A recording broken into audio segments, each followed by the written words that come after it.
reality. It is a hard game, and mentally it's hard. I used to go to bed crying. They pretty much knew I was going to have lung surgery after the season. I wasn't for sure. Would I ever play baseball again? The Road to Cooperstown is the official podcast of the National Baseball Hall of Fame and Museum. Episodes are available now on the SiriusXM app or wherever you get your podcasts. Let the games begin. On SiriusXM, you get all the sports play-by-play you want and all the live sports talk you need. It's always a home game when you listen to the NFL, NHL, NBA, and MLB on the SiriusXM app. How good is that? We fuel your fandom with NASCAR, the biggest college games, PGA, and soccer. And when news breaks, hear instant reaction. We got a big developing story out of Cincinnati. The SiriusXM app. Everything a sports fan needs, all in one place.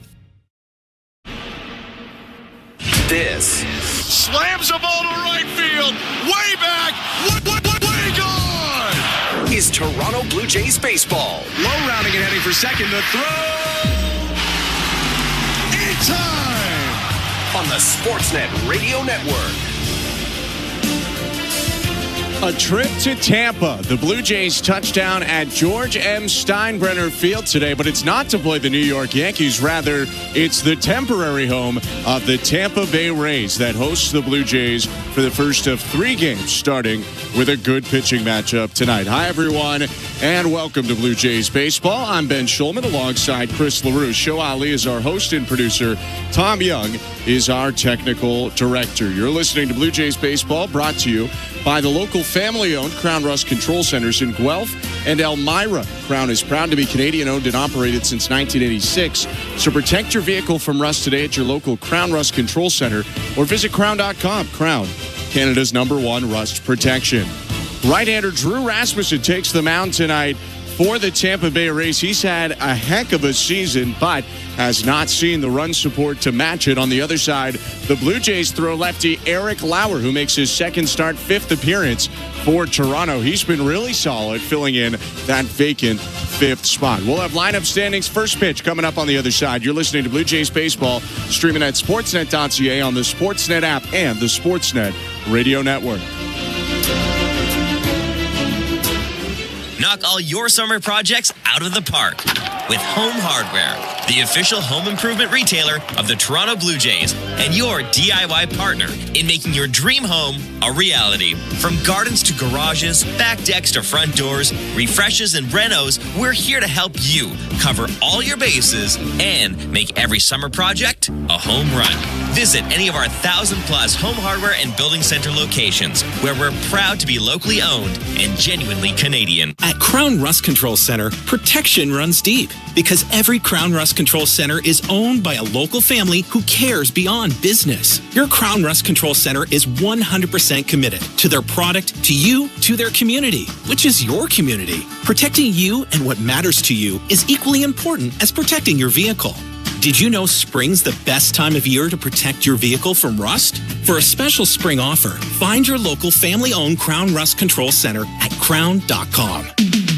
If you're looking for a fun day, did you know the day before Monday? Junior J Sunday. You can paint your face, come and meet Ace and run base to base. On Junior J Sunday. So many things to do. You could bring your crew and even mom and dad too. Junior J Sunday. Lights up, let's go to Junior J Sundays. It's family fun throughout the ballpark with games and activities that your squad will never forget. Feeling the song, grab your dad or mom, visit BlueJays.com. Junior J Sunday. The eyes of the tennis world descend on Paris for the next Grand Slam. Former world #1 Tracy Austin and Dan Graca take you onto the clay with a Roland Garros preview show. 3 out of 5 at Roland Garros. You have to be fit. Right now on the SiriusXM app. Just search tennis and talk tennis every Saturday morning at 7 Eastern on Holding Court with Patrick McEnroe. Never count out the great Novak Djokovic, especially in a major. On Mad Dog Sports Radio, Channel 82. And it's gone! Jays fans, this is John Schneider, and you're listening to Blue Jays Baseball on SiriusXM. There's the exclamation point for all assembled here at Rogers Center. Radio Network. The 1-0. Hit sharply down the first baseline. Fair ball rolling into the right field corner. Vladdy coming in to score. Varsho sprinting into second. He's trying for third. Relay is not in time. RBI triple for Dalton Varsho. And the Blue Jays tie it at 6 with the winning run 90 feet away. 3 balls, 2 strikes, 1 out. Estrada kicks and deals. Swing and a bouncing ball through the whole left side. Blue Jays win. Blue Jays win. Nathan Lucas, the hero, in a 7-6 extra inning walk-off to sweep the Padres. That was how the Blue Jays sweep of San Diego ended. Now they try and take that momentum into Tampa against the Rays. Hi, everyone. Thanks so much for tuning in. I'm Ben Schulman alongside Chris LaRue. Before we get to first pitch, let's take a look quickly at the Bet365 standings. Download the Bet365 app for today's baseball odds and find out why it's never ordinary at Bet365. 19 plus, play responsibly.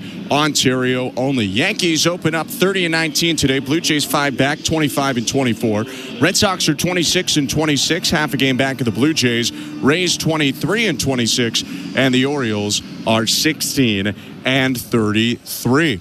Drew Rasmussen on the hill in the dark Rays City Connect uniform. Blue Jays in their royal blues, and gray pants, and Bo Bichette stepping in to lead off this game. Rasmussen, the righty, set at the belt, and the pitch. Called a strike. Time of the first pitch today, 7:05 Eastern. It's 32 degrees in Tampa Bay and sunny at George M. Steinbrenner Field. Here's the 0-1. Hit on the ground to the second baseman. That's Brandon Lau. He tosses over to first, and quickly Rasmussen has his first out of the day. Ben, is it weird to you that this game is at George Steinbrenner Field? It will forever be weird that the Rays are playing at George Steinbrenner Field, a ballpark usually laden in Yankees logos. They've actually put banners and different postage up to cover those and try and make it feel like a Rays home. It shouldn't feel weird. The Tampa Bay Rays are playing in Tampa, but it is a little weird. First pitch to Vlad Guerrero Jr., tagged out to right field. Back to the wall, Josh Lowe, and he makes the catch in the sun on the warning track. Vlad just missing a homer, 2 down. Well, that was a 97-mile-an-hour fastball at the top of the strike zone, and Vladimir Jr. just hammered that thing to right field. He loves hitting in minor league ballparks, that's for sure. Blue Jays have experienced something like this before. Maybe they take something from that, having played in minor league parks around the COVID pandemic. 2 down, bases are empty, and the pitch now to Dalton Varsho. Called a strike. This first inning brought to you by Armstrong Bird Food. Armstrong Bird Food, the reason birds fly north. Feeding Blue Jays since 1986. Visit ArmstrongBirdFood.com. Varsho hitting with 2 outs and the bases empty. No score, top of 1. And the 0-1 is fouled back, 0-2. Home plate ump today, Brock Ballou. Carlos Torres at first, Alfonso Marquez at second, and Lance Barrett at third. Ballpark houses around 11,000. Pretty full today. The 0-2 pitch. High, 1 ball, 2 strikes. Rasmussen's got a pretty good arm. Not 97 with that last fastball. It's interesting, though. He leads with the cutter. He throws that cutter 32% of the time at about 90 miles an hour. Right-handers 1-2. Called inside. That really had the zone for Rasmussen on a cutter. It's 2-2. For Rasmussen, the mix, cutter, four-seamer, sinker, sweeper, and curve. It's almost all the 3 fastballs that you're going to see. 2-2. Just inside again. Another pitch that probably had the zone, but if the last one wasn't a strike, that one's not a strike. And Varsho getting some breaks. It's a full count. 2 very good pitches. Boy, Brock Ballou probably won't call those inside strikes today. Payoff pitch. Swing and a miss. Strike 3. Gets Varsho to chase up top. A 1-2-3 inning for the righty, Drew Rasmussen. No score. Blue Jays and Rays. Eric Lauer on the hill. When we come back, you're listening to Blue Jays Baseball, brought to you by your local family-owned Crown Rust Control Center, streaming at sportsnet.ca and the Sportsnet Radio Network. Not tomorrow, not someday. The home improvements begin today. It's game on with Timber Mart.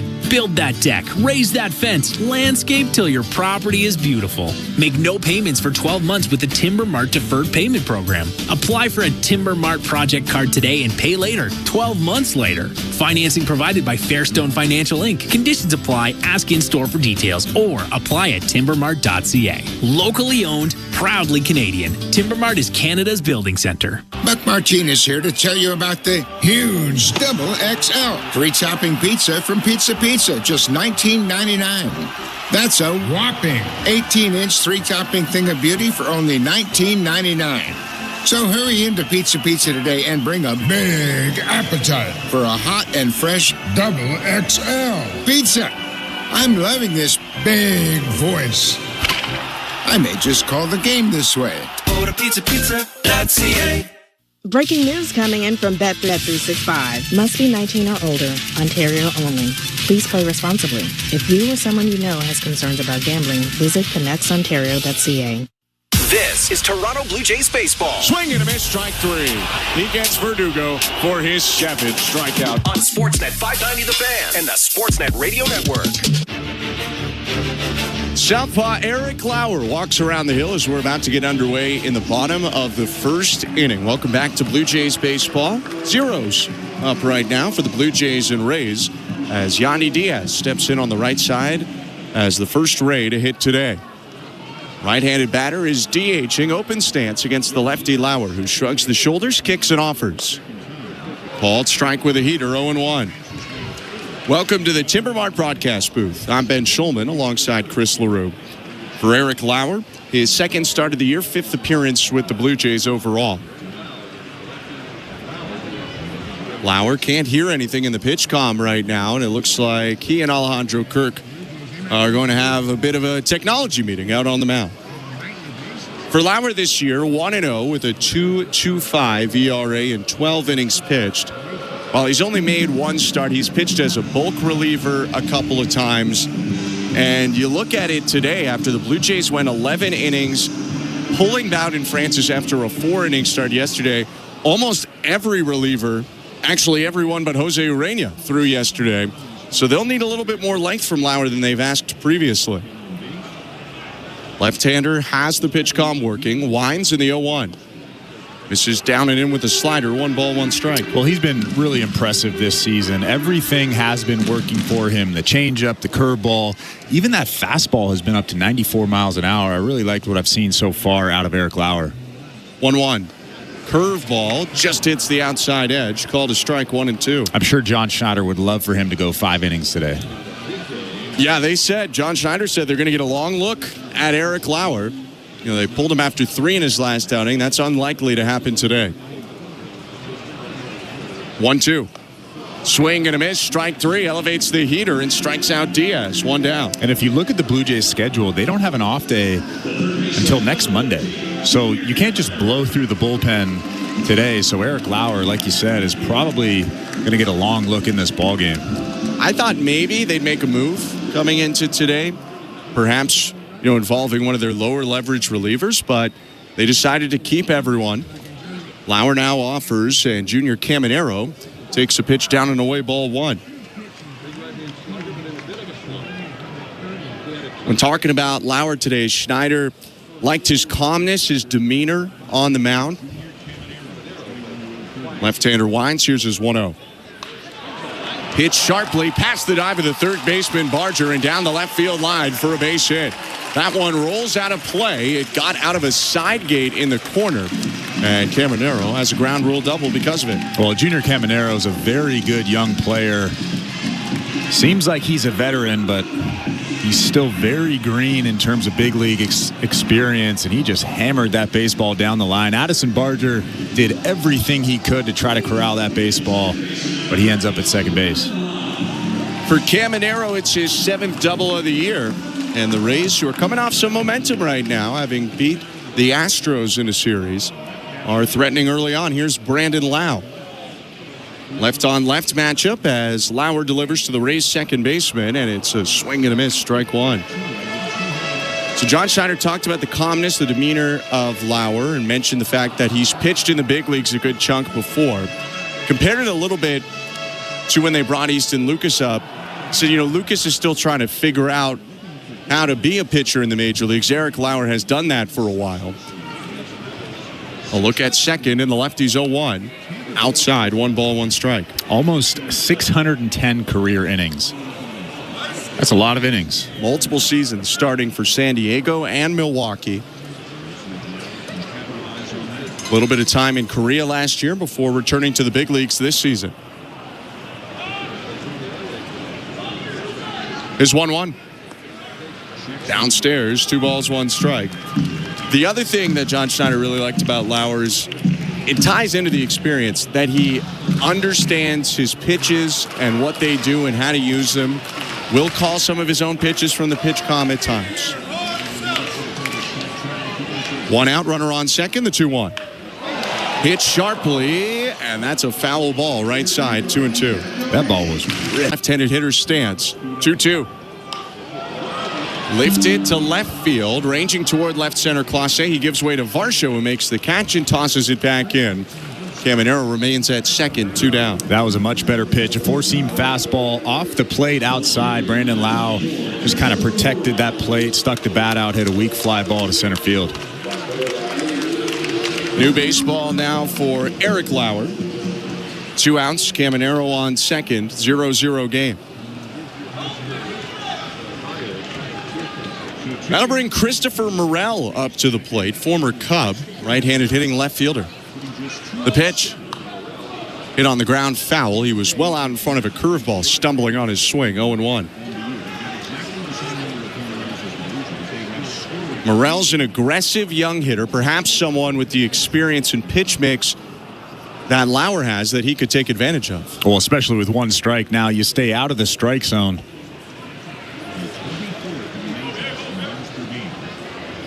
The 0-1. Hit very high, left field line, hooking foul into the seats, 0-2. Well, that was a slider that was supposed to be inside. Before that pitch was thrown, Alejandro Kirk actually tilted his head, telling Eric Lauer, throw that pitch inside. I'm sure it was supposed to be down and in. A back foot slider. Left it over the middle of the plate. He got lucky there. Caminero on second, 2 outs, no score, bottom of the first. The 2-strike pitch. Spiked the curve, blocked off the side by Kirk. Took it off his right side. It rolled toward first, but Caminero didn't go anywhere. It's almost like Eric Lauer overcorrected there with that pitch. He left the spinner on the previous pitch, and he said, I'm not going to let this pitch be over the middle of the plate. And I think that bounced in front of home plate. I think you're right. 14 pitches so far for Eric Lauer. A strikeout, a flyout, and a double in between. I'll look at second at Caminero. 1 more peek, and the 1-2. Fastball hit on the ground, foul. Got that one in on the hands, and all that Morel could do was turn on it into foul territory. What do you think of Morel's double eye black? I mean, as much as I care about anyone's eye black style, it looks all right. I like the Bryce Harper eye black. If you're gonna, if you're gonna force me to pick an eye black that I like.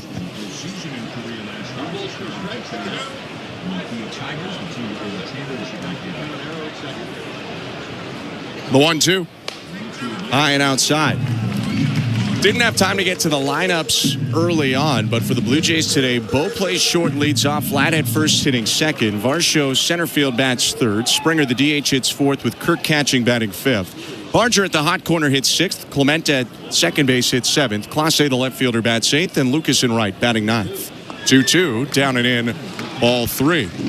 On the Rays side, DH Yandy Diaz leads off. Third baseman Junior Caminero hits second, with the second baseman Brandon Lau batting third. Christopher Morel up right now, the left fielder. Hitting fifth, the catcher Danny Jansen. Right fielder Josh Lowe bats sixth. Shortstop Jose Caballero bats seventh. Curtis Meade, the first baseman, eighth. And Chandler Simpson in center, batting ninth. 3-2. Lined up the middle and picked on a hop by Clement. Second baseman slings it over to first to end the inning. Perfect positioning for Ernie Clement and for the Rays. No runs on a hit, 1 left in the bottom of the first. Scoreless ball game going to the second. You're listening to Blue Jays Baseball, brought to you by your local family-owned Crown Rust Control Center, streaming on the Sportsnet app and the Sportsnet Radio Network. Sunday is the fastest day of the year, and SiriusXM puts you in the driver's seat. Man, I've wanted this race for so long. The green flag drops on Formula One's Grand Prix of Monaco at 9 a.m. Eastern on Channel 81. Charles Leclerc wins the Monaco Grand Prix. Then at noon Eastern on Channel 83, we head to the Brickyard for the greatest spectacle in racing, the Indianapolis 500. Joseph Newgarden goes back-to-back. At 5, NASCAR and the Coca-Cola 600 on Channel 90. Coming to the green flag. The crowd is on its feet. Hear it all on SiriusXM and the SiriusXM app. No one brings you the passion of the beautiful game quite like SiriusXM FC. Would you believe this? Whether it's live matches from the EPL, MLS, the NWSL, or the UEFA Champions League. This is sensational! Or live talk shows featuring the sport's most entertaining experts. You don't get to say, I don't feel like making that play right now. You make the play. It's the world of soccer at your fingertips. How mouth-watering is that? SiriusXM FC, channel 157 in the car, and streaming on the SiriusXM app.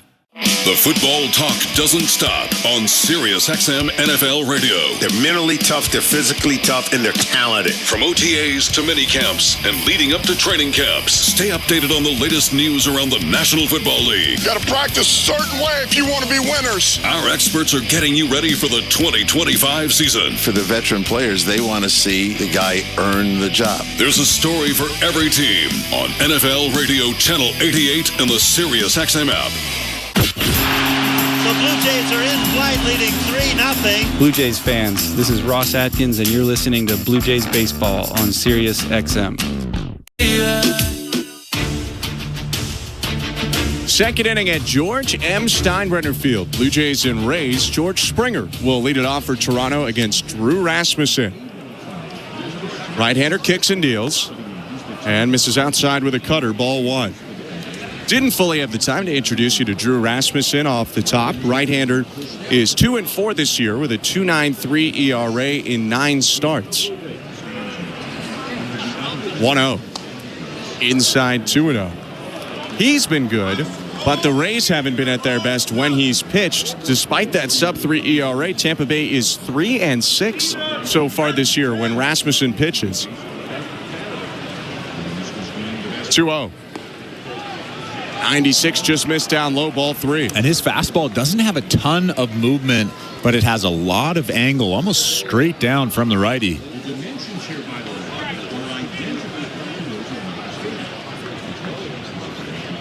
The 3-0. Fastball at 95 for a strike. Part of Rasmussen's issue with the Rays not winning when he's on the mound, they're just not scoring. 3.3 runs per game when Rasmussen pitches, and that's actually boosted by an extra innings game. 3-1 pitch is hit on the ground sharply right at the shortstop Caballero, who throws over to first. It's in the dirt, but dug out by Curtis Mead, the Australian first baseman. One down. Caballero actually had a tough time fielding that ground ball. Looked a little awkward. He actually has a sour look on his face right now, but then he bounced the throw to Mead at first base. Overall from Caballero, not a great play, but they get the out. Played a lot of short for the Rays last year, but in an ideal world, they probably have Taylor Walls over there. Here's Alejandro Kirk. 1 out, bases empty. The pitch. Swing and a miss. Usually it's Walls, but on Tuesday it was, I believe. Walls was supposed to be in the lineup and was scratched before it with a groin issue. So Caballero's been the main shortstop since.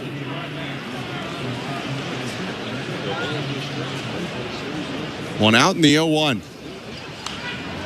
Hit foul, 0-2. Obviously a big spectacle playing at this ballpark. First time the Blue Jays play here in a game that isn't against the Yankees spring training team. It's been an interesting ballpark to try and figure out so far. 0-2. High, 1 ball, 2 strikes. You come into the year and all the talk is this is a hitter's ballpark. It has the exact dimensions of Yankee Stadium with a comparable short porch out in right field. But the Rays haven't necessarily felt it's a hitter's park. 1-2 is down and away. 2 balls, 2 strikes. They have had some issues scoring runs here. And the one thing that it has that Yankee Stadium does not is incredibly unpredictable winds. 2-2. Hit back foul. Kirk lost the bottom hand on the swing as he stumbled across the plate. Still 2-2. And you might not know the answer to this. I know you're a pretty solid weatherman, but maybe not this deep. The air gets pretty thick in the summertime in Florida, sure, right? Very humid. I think it was 40% humidity coming into this game, so not the worst. 2-2 again. Hit on the ground at Caballero. Backhanded. Throws falling away to first, and that one is on the mark. Mead had to stretch toward right field, but that's a much tougher throw, and there are 2 down. No problem with that play right there. Ranging to his right into that hole deep. then makes a nice throw across the diamond for out number 2. When John Schneider has talked about this ballpark, he said from looking from afar, the ball seems to travel quite well to right and to center, but not as well as you would think out to left field. I think that comes down to the weather patterns and the wind. 2 out, space is empty, no score in the game, top of the second, and the pitch to Addison Barger. Outside, ball 1.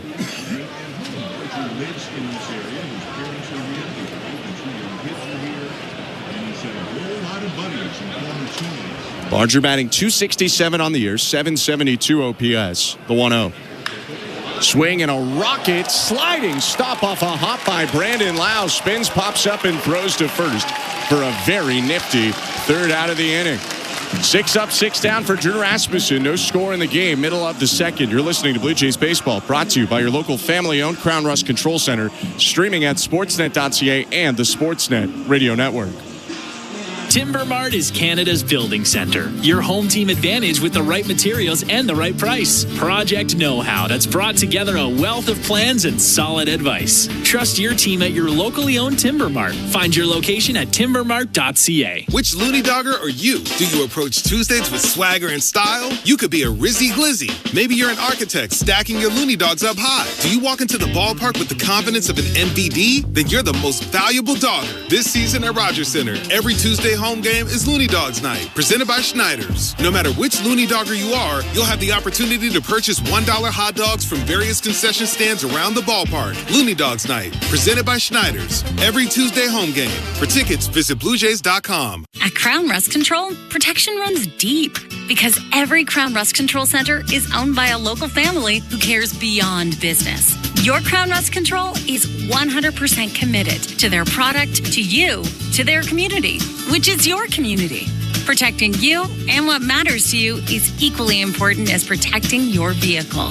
Did you know spring's the best time of year to protect your vehicle from rust? For a special spring offer, find your local family-owned Crown Rust Control Center at crown.com. Timber Mart is Canada's building center, a solid neighbor to call upon when you've got a job to do. Your dependable home improvement store that offers the added value of Air Miles reward miles with every purchase of $15 or more. For our participating location, visit timbermart.ca. This is Toronto Blue Jays baseball. Kirk smacks it down the left field line. This one's got a chance. It's good. On Sportsnet 590 The Fan and the Sportsnet Radio Network. Bottom of the second inning, a second inning that's presented by Bet365. With Bet365, you can watch thousands of live games, build your own bet, and you can even make a bet while the game's still being played. 19-plus, play responsibly. Ontario only. Danny Jansen swings and misses at the first pitch of the bottom of the second, and we're back underway. Scoreless ball game between the Blue Jays and the Rays. Alongside former Major League pitcher Chris LaRue, I'm Ben Schulman. Jansen batting .192 on the year, 3 home runs. Lauer kicks and deals.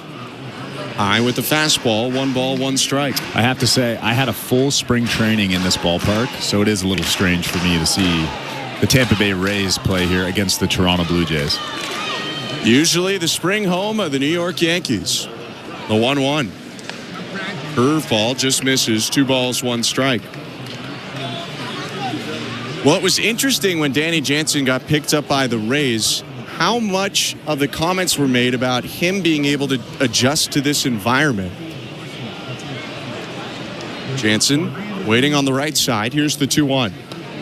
Inside, ball 3. You mean the minor league environment? Yeah, there was a lot of talk of, hey, the Rays, whether it was Eric Neander or Kevin Cash, met with a lot of free agents. Some guys, I'm sure, had concerns about this, and Jansen did not, having gone through a similar experience, playing at TD Ballpark and then Salem Field. 3-1. Swing and a miss. Challenge fastball. Jansen whiffs. It's a full count. I mean, obviously, it's different in terms of the specs of the ballpark, but mentally, he's at least been through something like this before under very different circumstances. Into the wind, the 3-2. Called strike 3. Missed his spot, but hit the zone. The cutter on the outside edge. 1 out. That's a pretty good location right there. Like you said, missed his spot. They were trying to come in to jam Danny Jansen. That was just a cutter that really didn't do much. But it was a good location right on the black outside for strike 3. So 1 out, bases are empty, and Josh Lowe comes up to the plate. Right fielder is playing in just his 9th game of the season. Looks like there's still some pitch comm issues between Eric Lauer and Alejandro Kirk. But for now, Lauer brings his hands together and the pitch. Ball to strike. I feel like in terms of location, Steinbrenner Field, it's George M. Steinbrenner Field, right? You can call it Steinbrenner Field. It's a better location than where Tropicana is. Next pitch, rope to right field, down for a base hit, bouncing into the corner. That one clanks off the wall, Lowe jogging into second. And he's got a 1-out double. Well, that was just a hanging slider from Eric Lauer. Josh Lowe hammered that thing into the corner. Pretty good swing from him. Already his 5th extra base hit of the year in just his 9th game.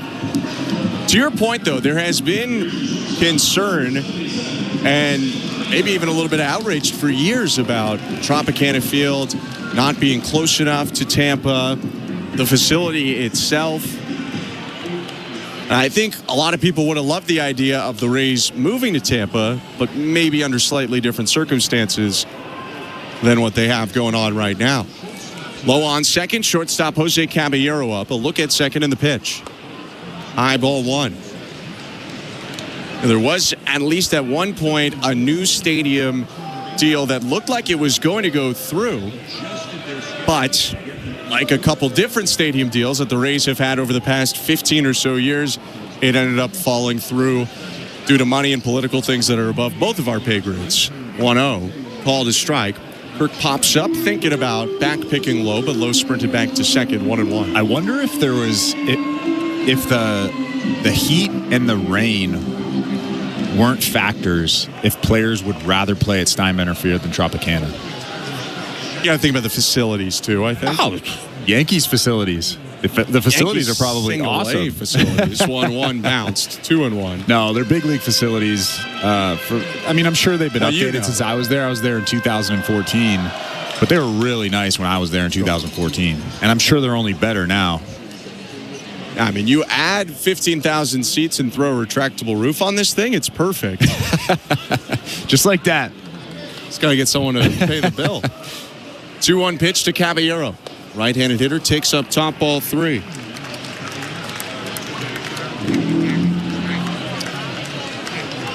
The last stadium deal was for another ballpark in St. Petersburg and another fully closed roof ballpark. Two things that, at least for me, didn't really make a lot of sense. The 3-1. High and outside, ball 4. A couple arm side misses for Eric Lauer, and that's a walk to Caballero. Yeah, he kind of just lost the strike zone in that at-bat to Jose Caballero. Don't mind that. Now you have a guy on first base. You set up the double play, but Caballero's got a ton of speed. It's Caballero on first, Lowe in front of him on second. Australian first baseman and right-handed hitter Curtis Mead coming up. 30th game of the year for Mead, 206 hitter. Just hit his first home run a couple days ago against Hunter Brown. Left on right, here's the pitch from Eric Lauer. Hit high, deep left field, ranging back Clase at the warning track, makes the catch. Throw into third base. Lowe went back to tag, and he'll get in there standing up. It's a long, loud second out. Runners on the corners for the Rays. Still no score. Bottom of 2. Oh, Curtis Mead just got underneath that slider from Eric Lauer. It looked to me like that ball was out of here, but kind of just died right at the last second. And this is what they're saying about left field at this ballpark. It seems to take away some homers, and a couple of them might get given to you if you hit it to the right side. It actually today works as a nice little advantage potentially for the Blue Jays. Get to that in a sec. First with 2 outs and runners on the corners. Speedy slap hitter Chandler Simpson is up. 289 batter. Left on left, the pitch. In the dirt, blocked by Kirk. Why it works for the Blue Jays as an advantage today is because they've thrown a left-handed starter. Kevin Cash, the former Blue Jay, has taken a lot of the left-handed hitters out of the lineup. No Jonathan Aranda, no Cameron Meisner today for the Rays. So now you're having a bunch of righties in there, and it's harder for them to hit home runs in theory at this ballpark than it is for the lefties who would pull towards right center. Astros needed some spot starts in their series this week against the Rays. They had 2 lefties come up from the minors to make starts for them. First and third, 2 down, no score, bottom of 2. The 1-0 to Simpson. No, it's a throw over to first. Fooled me on the pickoff move. Didn't fool Caballero. And in fact, a throw went over to third because Josh Lowe got a little aggressive, but Lowe and Caballero both got back in at their respective bases.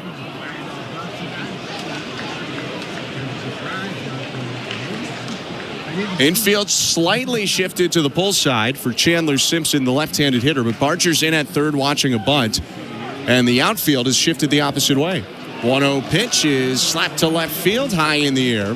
Clase moving in toward foul territory, makes the catch just inside the line to end the inning. No runs for the Rays. They do get a double and a walk, but leave runners on the corners. Scoreless game after 2 innings. You're listening to Blue Jays Baseball, brought to you by your local family-owned Crown Rust Control Center, streaming at sportsnet.ca and the Sportsnet Radio Network.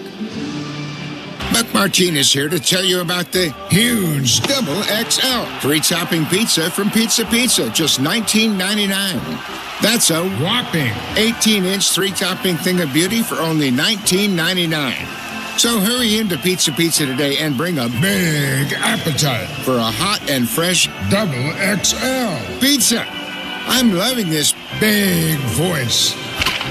I may just call the game this way. Go to pizzapizza.ca. At Crown Rust Control Center, protection runs deep because every Crown Rust Control Center is owned by a local family who cares beyond business. Your Crown Rust Control Center is 100% committed to their product, to you, to their community, which is your community. Protecting you and what matters to you is equally important as protecting your vehicle. Did you know spring's the best time of year to protect your vehicle from rust? For a special spring offer, find your local family-owned Crown Rust Control Center at crown.com. Breaking news coming at 365. Must be 19 or older. Ontario only. Please play responsibly. If you or someone you know has concerns about gambling, visit connectsontario.ca. This is Toronto Blue Jays baseball. Roddy rocks the ball to left field. The Blue Jays have gone back to back. Sportsnet 590 The Fan and the Sportsnet Radio Network. Ernie Clement leading off for the Blue Jays. Top of the third inning, no score. Blue Jays and Rays. Drew Rasmussen's first pitch outside, ball 1. Third inning is brought to you by the local family-owned Crown Rust Control Centers in Guelph and Elmira. Crown is proud to be Canadian-owned and operated since 1986, so protect your vehicle from rust today at your local Crown Rust Control Center or visit crown.com. Crown, Canada's #1 rust protection. Next pitch, lofted out to right center field. Josh Lowe, the right fielder, moving over toward the gap, makes the catch. 1 out. Well, the Blue Jays haven't had much so far for Drew Rasmussen, the right-hander, a 6th rounder by the Brewers in 2018 out of Oregon State. Was with that ball club that won the College World Series title was Rasmussen, but actually got hurt before that year, so he didn't pitch in 2018. His pitch down to Jonathan Clase. High ball 1. Clase switch hitter batting left. Interesting with Rasmussen, so he ends up being a 6th rounder by the Brewers in 2018. That was the second time he was draft eligible out of college. 1-0. Swing and a high drive right center field. That one's threatening the gap, and it's down. Fumbled around in right center by Simpson. Clase takes off for second, head first dive, and he's in there with either a double or a single and an error. Either way, it's Clase on second with 1 out. Well, Chandler Simpson fumbled that ball out in right center, but Jonathan Clase was thinking double out of the box. Not many guys can get a double out of that. And you could see him running hard around first base, thinking double. As soon as Chandler Simpson bobbled that baseball, he was into second base safely. They rule it a double for Clase, who's gotten pretty hot over his last couple games. That's his 3rd double of the year. First base runner allowed today by Rasmussen with 1 out in the top of the 3rd.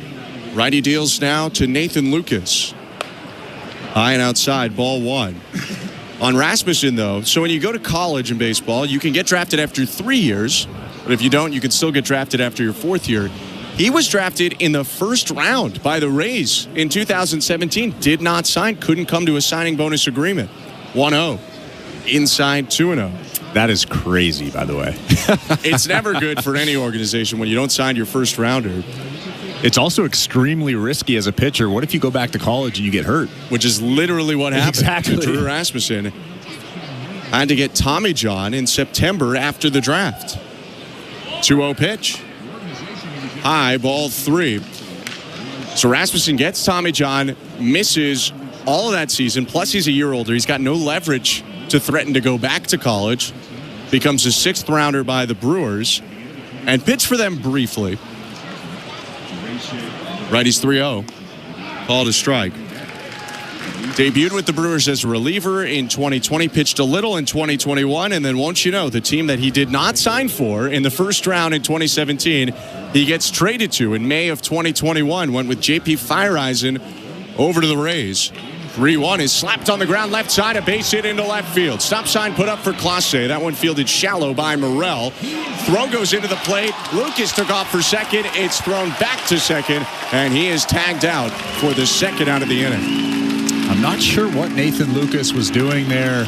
You have 1 out in the inning. There's no reason to try to take second base. You have a guy already in scoring position. Jonathan Clase was held up at third base. That's just a mental error that I'm sure John Schneider will pull him aside and say, hey, what are we doing over there? Got to be smart. I mean, often when they throw through, you have a shot to advance a base, but Morel was throwing through from very close as Bo Bichette takes strike 1. So that ball got to home plate quickly, and Danny Jansen turned it around to Brandon Lau at second for a 7-2-4 out. 2 down, runner on third. The 0-1. Down and away. Just to tie the bow on Rasmussen eventually getting to the Rays. He was dealt in the big deal that sent Willie Adames and Trevor Richards from the Rays over to the Brewers. He and J.P. Feyereisen went over to the Rays in 2021. It's Radio Network. Hello, it's me, Katie Nolan, host of Casuals on the SiriusXM Podcast Network. It's a podcast for people who like sports a normal amount. Every Tuesday and Thursday, I'm joined by some of the biggest names in sports and entertainment to break down our favorite news stories from the sports world and beyond. It really doesn't matter what level of sports fandom or knowledge you have, just bring what you've got. We're all here to have fun and learn together. No judgments. You can find Casuals on the SiriusXM app, Pandora, or wherever you get your podcasts. And don't forget to follow the show so you never miss an episode. Love you. Mean it. Fantasy Sports Radio is helping you win your fantasy leagues right now on Channel 87. Say goodbye, home run Aaron Judge. From in-season fantasy baseball management to helping you prepare for your fantasy football drafts, Fantasy Sports Radio is here to help you dominate. Don't ever take a player that you don't intend to keep all year. Don't do it. It's terrible management. Fantasy Sports Radio, your home for fantasy sports. Channel 87 and on the SiriusXM app.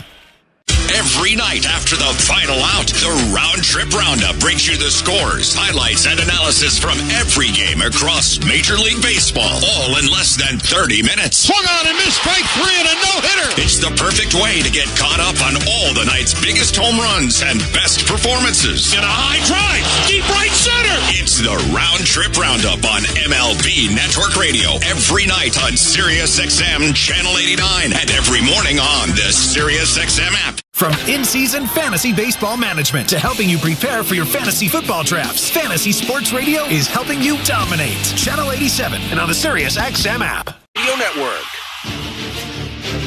Welcome to the Timbermart broadcast booth. When it comes to home improvements, Timbermart has the expert advice and the right products at the right price so you won't find yourself out in left field on your next DIY project. Game on, home team. Timbermart is Canada's building center. Alongside Chris LaRue, I'm Ben Schulman. Bottom of the third starts with Yandy Diaz lifting a ball high and foul off to the right. 0-1. Chris, we just had the pleasure of watching Luis Arraez bat for 3 straight days. And I'm not going to say that it's the same, but Yandy Diaz at times in his career has been a parallel to Arraez from the right side. 0-1. Outside 1-1. He's not quite the contact hitter that Arraez is, although he does have a batting title under his belt in 2023, and he trades that off with maybe a little bit more power than you'll see from Arraez. He also has a 20-homer season, Diaz. 1-1 pitch is hit on the ground to third. Vacuumed up Barger. Throws on to first. 1 down. Well, Ben, if you are mentioned in the same sentence as Luis Arraez, you are doing something right. I mean, I'm a huge fan of Luis Arraez. Obviously, I'm a big fan of Yandy Diaz as well. A ton more power than Luis Arraez. Both very, very good players and really tough outs. This year, Diaz hitting in the 250s, but you go back to 2023, he hit .330 to capture his batting title. He's a gigantic human. He is big. Pitch down to Junior Caminero. Takes in the dirt, ball 1. Caminero with a double in the first inning. Something they haven't seen a ton from him this year against left-handed pitching. Entered today batting .182 with a sub-500 OPS in 59 plate appearances against lefties. Long look in and a nod from Lauer. The 1-0. Call to strike. We did see when they were in Toronto, the Rays that is, just how good Junior Caminero can be. Came into today batting .230, 8 homers. 1-1 is hit well off to the right, 1-2. He hit that big 9th inning grand slam against the Blue Jays to sink them in that wacky 11-9 game. Junior Caminero's 21 years old. That's really, really impressive. Guy has 8 homers this year. Yes, the average is a little bit low, but it'll come. The 1-2. Inside, 2 balls, 2 strikes. He's 21, and in a way, this is his 3rd major league season. Now, he only played 7 games in 2023 and 43 in 2024, but he's got a lot more of a taste of the big leagues than many his age do. 2-2. Down and in, 3-2. Frankly, many his age are at A or higher right now. Or in college. Yeah. Right-handed hitter and a full count against Eric Lauer. No score, 1 out, bottom of the 3rd. Payoff pitch. Smoked out to right field. High in the air. Racing back Lucas. Headed toward the corner. That ball just goes foul with enough on it that it would have been a homer if he had kept it about 10 feet more straight. Well, Junior Caminero wasn't sure if that ball was going to be fair or foul. He ran all the way down to first base and ends up drifting just a little bit foul down that first baseline. Usually you'd see a bunch of fans pointing fair, trying to plead to the ump, but there's actually not much seating in the outfield at George M. Steinbrenner Field. Mostly a walkway, kind of like TD Ballpark. 3-2 pitch. Inside, ball 4. Pretty nice at bat there from the young guy. Caminero gets a walk. Yeah, that's a tough pitch. A 4-seam fastball just off the plate inside. You could see Alejandro Kirk doing everything he could to make that look better than it was, but a good at bat for Junior Caminero. 1 down, bottom of the 3rd. No score between the Blue Jays and the Rays. Eric Lauer has thrown 44 pitches so far, and he's worked around runners in scoring position in each of the first 2 innings. Lefty steps off before the first pitch to Brandon Lau. Brandon Lau, a bit of a Blue Jay killer. 18 career home runs against Toronto. The pitch. Down and away, 1-0. He is a pretty platoon-heavy hitter. Lefty swinger does most of his damage against right-handed pitching, but he's in there today because Kevin Cash is confident he can produce against lefties too. The 1-0. Check swing, called strike on a perfect slider outside edge, 1-1. Yeah, that's a tough pitch right on the black outside. Brandon Lau with the little half swing, awkward attempt at that pitch.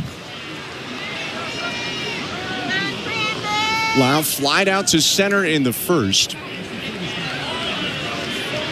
Holds his hands low, just off his chest. 1-1. Outside, 2-1.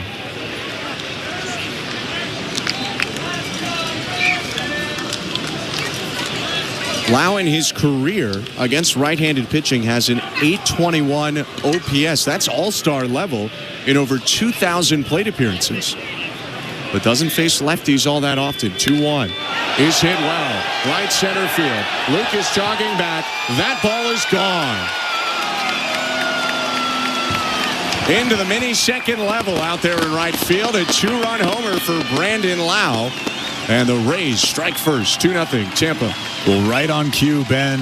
He got that slider where he wanted it. You could tell he was thinking something off speed, waiting on some spin, and he just hammered that ball to right field for a 2-0 lead. Breaking balls have given him trouble at times this year. They did not right there. For Brandon Lau, his 9th homer of the season, his 19th career against the Blue Jays, now tied for the most he has against any opponent in his major league career. So 2-0 for the Tampa Bay Rays. 1 out and a first pitch strike to Christopher Morel. Mentioned this off the top. The Blue Jays hoping for more length out of Lauer than they've asked him in some previous outings. Furthest he's gone innings-wise is 4 2/3 this year. The 0-1. Hit well left field, very high, and it just doesn't have enough on it. It dies near the track, caught by Clase.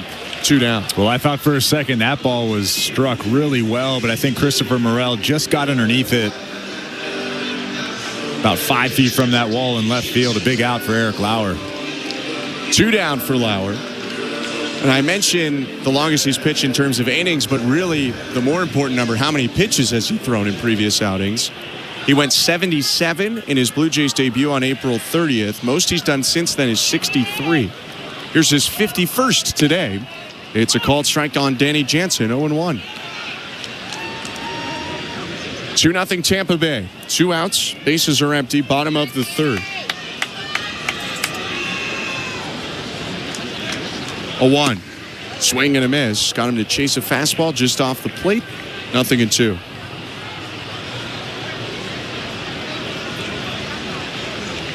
Customary rec specs. Eye black mustache for the right-handed hitting catcher, Danny Jansen.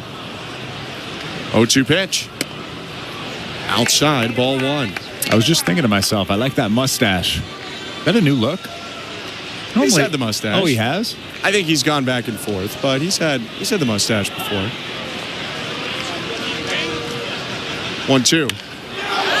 Breaking ball slapped out to right center, down in the gap. This one rolling toward the fence. Jansen around first.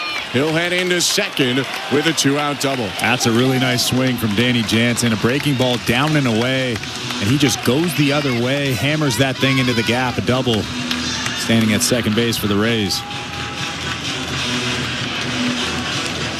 Some loud contact in this game. That's the 3rd double already for the Rays. 4th extra base hit overall with the 2-run shot from Lau in the 3rd. And that was a changeup that he just left over the middle of the plate. A couple of pitches in this inning, very hittable. He's just got to get those pitches, those off-speed pitches specifically below that strike zone. 2 outs, 2-0 Tampa Bay, bottom 3. Jansen on second, a look from Lauer in the pitch. Josh Lowe swings and misses, strike 1. It's a left-on-left matchup here for Eric Lauer, but Josh Lowe got him for a double into the right field corner back in the 2nd.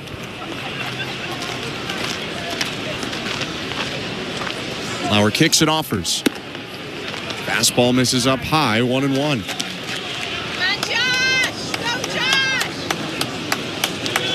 Lowe, a career Ray, came up alongside his brother Nathaniel, who started with the Rays before winning a World Series in Texas and then going to Washington. 1-1 pitch is hit high in the air to left, going back toward the corner. Clase now races toward the foul territory and makes the catch just before the sidewall to end the inning. The Rays strike for a pair of runs on a pair of hits. 2-run homer by Brandon Lau. And it is 2-0 Tampa Bay after 3. You're listening to Blue Jays Baseball, brought to you by your local family-owned Crown Rust Control Center, streaming on the Sportsnet app and the Sportsnet Radio Network. The NASCAR Cup Series is on SiriusXM. We're back on the track Sunday, 5 p.m. Eastern. It's the Coca-Cola 600 from Charlotte Motor Speedway on Sirius. Yeah, and every Sunday on the front office, we have you covered on everything happening across Major League Baseball. That's right, Duke.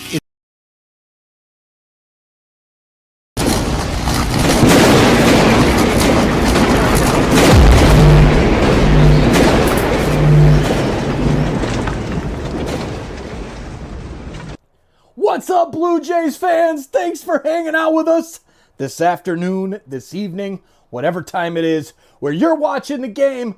Our Blue Jays, it's been an up and down season, and we thank you for hanging out with us here and turning this into the best online fan club for Toronto sports teams, specifically our Blue Jays here.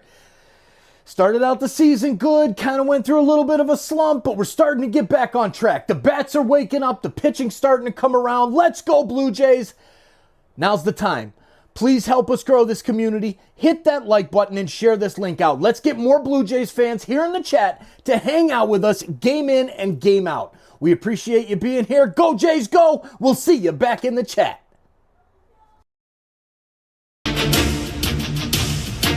Rays 2, Blue Jays nothing. Top of the fourth inning. Blue Jays at George M. Steinbrenner Field and Vladimir Guerrero Jr. leading off. The pitch from Drew Rasmussen. Called a strike. This fourth inning presented by Bet365. At Bet365, you can bet on popular markets like hits, home runs, and total bases. Download the app and find out why it's never ordinary at Bet365. 19 plus, play responsibly. Ontario only. A 1 pitch misses down and in. 1 ball, 1 strike. Vladdy tagged the ball in the first inning. It was a line out to the warning track, so he's 0 for 1. 1-1 pitch. Hit on the ground towards third. Backhanded stop Caminero. Crow hop, long throw over to first. Gets Guerrero by a step. 1 out. You could tell that Rasmussen and Danny Jansen were trying to pound Vladimir Guerrero Jr. inside. A couple of good fastballs. And that last one jammed him. Hit a little weak ground ball to third base. A lot of sinkers for Rasmussen to righty, so he can really get in on you. Last pitch was a sinker. But now he'll change up his mix a little bit because he's facing a left-handed hitter. It's Dalton Varsho. 1 out in the pitch. Popped up. Left side of the diamond. Third baseman Caminero backpedaling onto the grass in shallow left. Makes the catch. 2 down. Welcome to the Timber Mart broadcast booth. I'm Ben Schulman alongside former Major League pitcher Chris LaRue. Show Ali is our host and producer tonight. Tom Young, our technical director. 2 outs in the bases empty. Blue Jays trailing 2-0 top of the fourth. Here's George Springer. Rasmussen about to throw his 40th pitch. It's low, ball 1. His fastball is really good. A lot of life on it. Got 95, 96 in that tank. The only thing that's gotten in the way of him dominating the big leagues is health so far. 1-0. Called a ball, probably had the zone. 2-0. Rasmussen, mentioned earlier, traded over in 2021. That's when he first became a major league starter, partway through that year. His first full year as a starter, 2022, he was awesome. 2-0. Outside ball 3. Pitched to a 2.84 ERA in 28 starts. Didn't have a bunch of length, but was pretty locked down. But early on in 2023, had a flexor strain that caused him to get an internal brace on his UCL. 3-0. Right down the middle. Called a strike. I mean, you could see why he was drafted in the first round. Not sure why he didn't sign in that first round, but you could see why the Brewers drafted him. Well, the Brewers got him in the 6th round. They were the lucky ones. The Rays tried to get him in the first. 3-1. High, ball 4. Springer takes a walk, 2-out base runner for the Blue Jays. That's a good at-bat from George Springer. Really patient. That last fastball just above the strike zone. But yeah, I mean, this was not a can you believe this guy's a great pitcher kind of prospect, or this guy is not known. He had a perfect game in college when he was in his first year there with Oregon State. Bearded right-hander with 2 outs and 1 on, deals to Alejandro Kirk. Swing and a hot shot through the right side on the ground, a base hit into right center field. Springer around second. He's digging for third. The throw is laid as it was bobbled in right. Springer even thought about the plate for a moment, but he will stop at third base.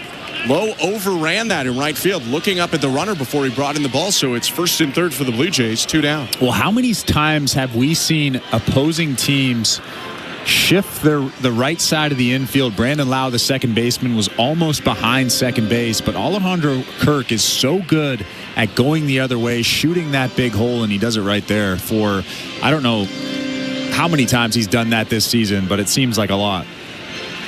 I would love to see the model that says Alejandro Kirk is likely to pull the ball.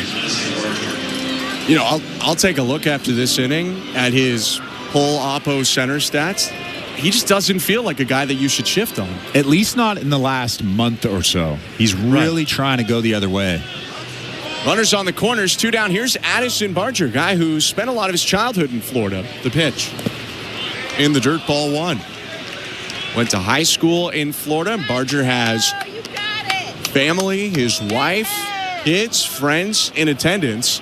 And he probably should have had a hit in front of all of them in the second, but Brandon Lau made a Gold Glove level play with a slide to his left to take away a hit. 1-0. Called a strike. Addison Barger went to King High School in Tampa. I believe that's a private school. They have a pretty good baseball program. 2-0 Rays. 1-1 count. 2 outs, top of the 4th. Runners on first and third. And the pitch from Rasmussen. Called a strike again. 1-2. I bet he wants that pitch back. A 4-seamer about belt high on the outer third. He's been very good at going the other way, especially on fastballs. Barger entered today hitting .267 with a .772 OPS in his 28 games. That's well above average production. Open stance left side on the toes of his front right foot. He looks out at Rasmussen. The 1-2. Swing and a foul ball back behind the plate, hit high in the air and into the seats. Still 1-2.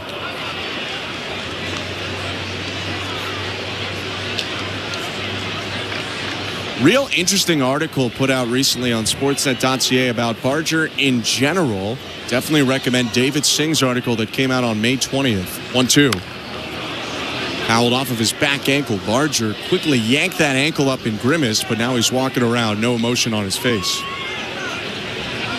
That article goes into Barger's origins from being born in the Pacific Northwest in Washington, to going to Florida, to spending part of his childhood in the Dominican Republic, to how he trained as a kid. There's a lot that you wouldn't expect by just reading the cover of the book of who Addison Barger is. 1-2 again. High, 2 balls, 2 strikes. Do we know if he speaks Spanish? He does speak Spanish. Wow.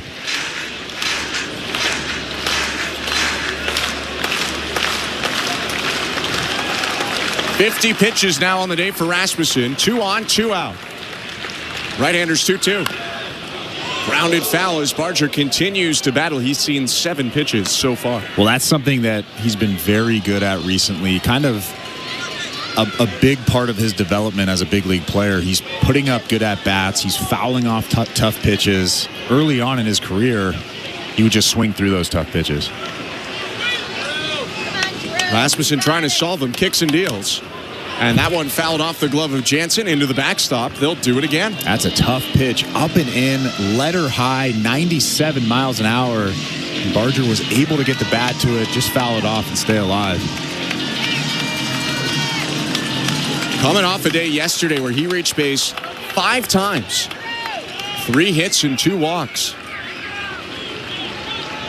Another 2-2. Called strike 3. 97 Anthony's to freeze Barger and end the inning. For a second inning in a row, the Blue Jays strand runners on the corners. They come up with no runs on a hit, 2 left, and it's 2-0 Tampa Bay, middle of the 4th. You're listening to Blue Jays Baseball, brought to you by your local family-owned Crown Rust Control Center, streaming on the Sportsnet app and the Sportsnet Radio Network. If you're looking for a fun day, did you know the day before Monday? Junior J Sunday. You can paint your face, come and meet Ace and run base to base. On Junior J Sunday. So many things to do. You can bring your crew and even mom and dad too. Junior J Sunday. Lights up, let's go to Junior J Sundays. It's family fun throughout the ballpark with games and activities that your squad will never forget. Feeling the song, grab your dad or mom, visit BlueJays.com. Junior J Sunday. Buck Martinez here to tell you about the huge Double XL. 3-topping pizza from Pizza Pizza, just $19.99. That's a whopping 18-inch 3-topping thing of beauty for only $19.99. So hurry into Pizza Pizza today and bring a big appetite for a hot and fresh Double XL pizza. I'm loving this big voice. I may just call the game this way. Order pizzapizza.ca. Breaking 6-5 must be 19 or older, Ontario only. Please play responsibly. If you or someone you know has concerns about gambling, visit connectsontario.ca. This is Toronto Blue Jays baseball. Blue Jays up 3-2 on a wacky play to give Toronto the lead. On Sportsnet 590 The Fan and the Sportsnet Radio Network.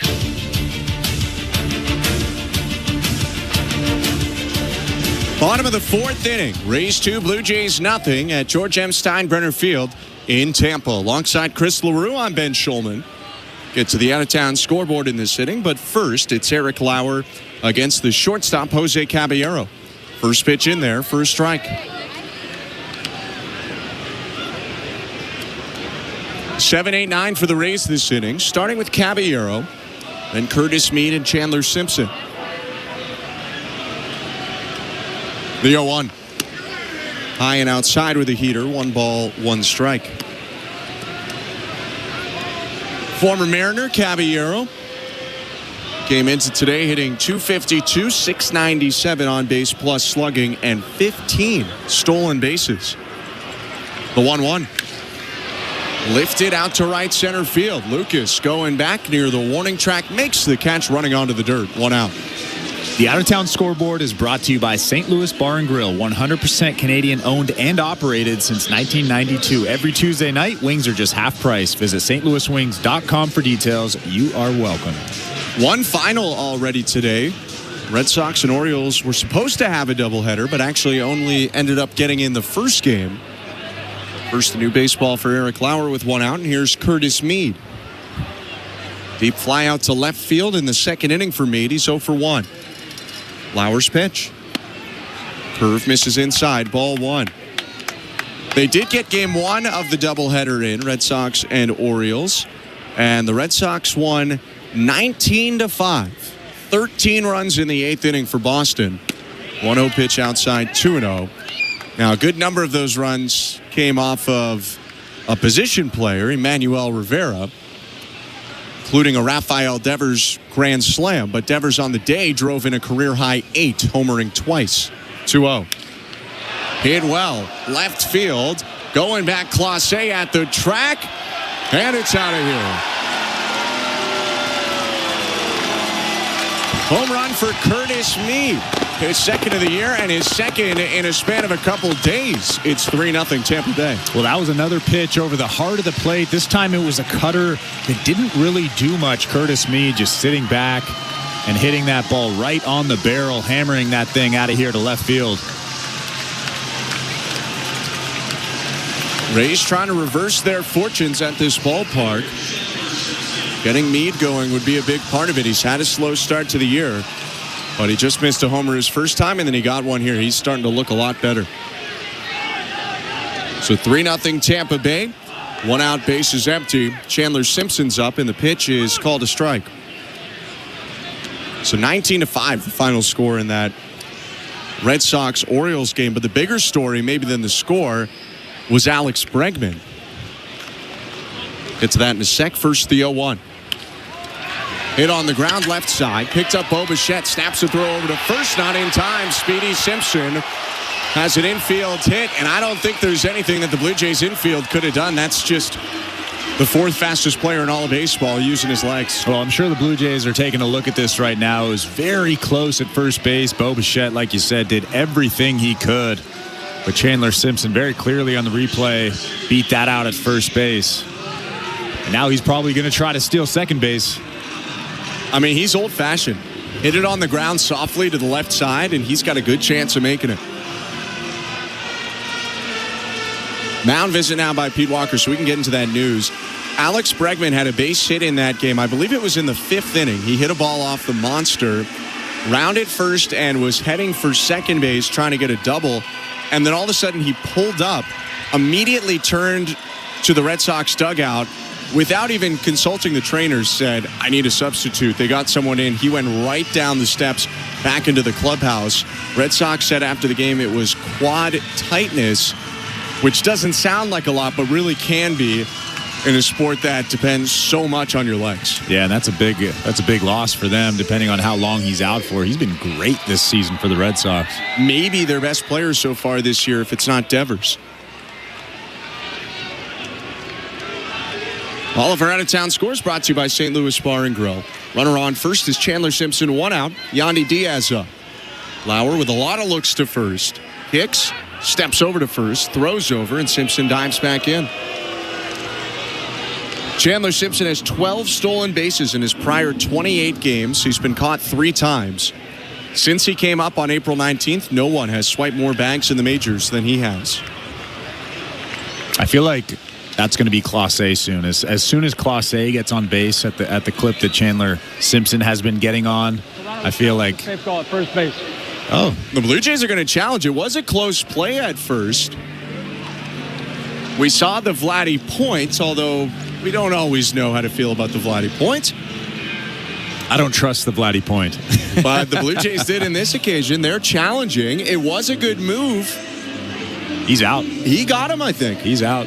They'll reverse this call. If they don't reverse it, I'll be shocked. Tag went on the right hip. It was close. But because Simpson's got white batting gloves on, it's pretty easy to see when his hand connects with the bag, when there's no more space in between the white gloves and the white base. And this is a big out for Eric Lauer, because chances of him getting to second base, if not third base with 1 out in this inning, are pretty high. Review still going on right now. Carlos Torres and Alfonso Marquez are waiting for a call on that one. Not a lot of reaction from the crowd. It was close. Call on the field was safe, which is very important. They have to be 100% sure, but at least us two feel pretty sure that he got him. Well, the angle we just saw after that very obvious angle didn't look too obvious. So hopefully they see the same angle that we saw that first one that we did see. Well, they got every angle and then some in New York, so they'll have a good look at this. They're taking a good look right now. This is not a short review. Eric Lauer's going to get some tosses in right now. Well, the only thing that we've seen over the last 2 years or so is the longer it takes, the worse it is for the challenging team. Yeah. Somewhat logically, if it takes a while, you don't really know what it is. If you don't really know what it is, then the call should probably stand with what's on the field. So it feels like every second that goes, the Blue Jays' chances of getting an overturn decreases. See a little movement from the umpires. I think we're about to get the ruling. After review, the call stands. The runner is safe, and Toronto will lose their challenge. Went on for a while. They weren't sure, so they keep it with the call on the field. And like you said, it's a big decision either way. Chandler Simpson has that almost Ricky Henderson-like ability where everyone pretty much knows he's going to steal, and he's still got a very good chance to take the bag. Yandy Diaz is at the plate. 1 out. A look at Simpson. And the pitch. Outside ball 1. Simpson stays put on this one. That might be the first challenge that I disagree with. I think this whole season, that from the view we saw, it was very obvious that he was out at first base. Simpson gets a break. 3 steps off the bag, staring at Lauer. Lefty's 1-0. Down and in, 2-0. You can see Kirk every time he brings the pitch in, taking a look at Simpson. Where is he? And if you're Chandler Simpson, you're probably going on this pitch. In a 2-0 count, there's almost 0% chance that they're pitching out here. Simpson gets his lead. 2-0. High ball 3. Lauer stared at him through the motion to keep him there, but maybe affecting his accuracy to home plate. Now he throws another ball, and Chandler Simpson gets second base anyway. Well, that's part of it, too. You get that guy on first base, and he's affecting the pitcher's ability to throw strikes. 3-0. Called a strike at the top of the zone. 3-1. Maybe Chandler Simpson's not going 1-0, 2-0, 3-0 because he's giving Yandy Diaz that chance to swing and hit something in a gap, maybe score him from first base.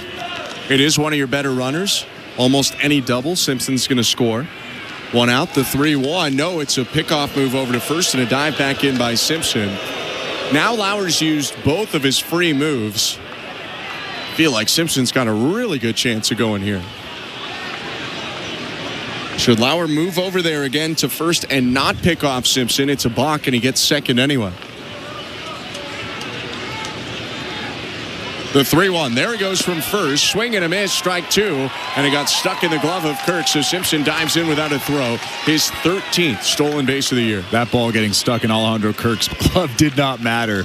Chandler Simpson got a great jump off of Eric Lauer. He would have been safe regardless. And you know he's not going to pick off. So you can go first move. Now a big lead off of second for the speedster. One out, 3-0 Rays, bottom of the fourth. Lauer's payoff pitch. Popped up foul back behind the plate, still a full count.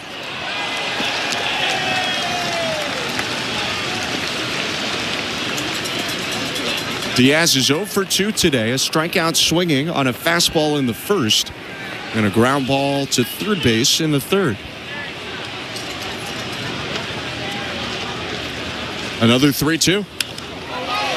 Lifted out to center field. Hit high, but not very deep. Coming in, Dalton Varsho makes the catch. And he'll toss it back into the infield. 2 down. That's a good pitch right there. 91. Not overly powerful in terms of velocity, but really good location. Jamming Yandy Diaz. It's a big pitch and a big out in this ball game, too. 1 run in this inning for the Rays. Lauer trying to keep it at 3 and keep the Blue Jays in it. Trailing 3-0, bottom of the fourth. There was a problem with Chandler Simpson's helmet, so they get him a new helmet. He's the base runner on second. Junior Camanero's up with 2 down. The pitch. Inside ball 1. Chandler Simpson is so fast that his helmet just will not stay on. You know, Vladdy has that same problem.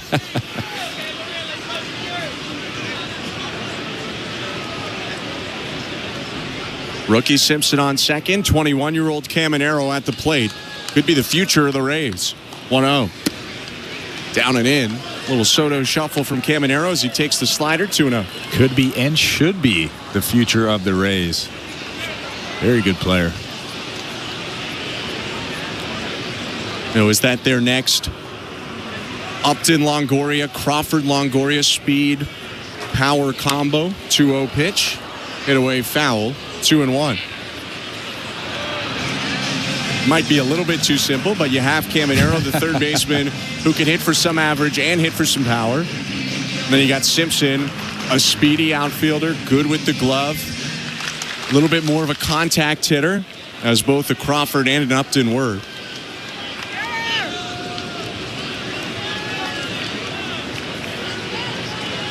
A look at second by Lauer, the 2-1.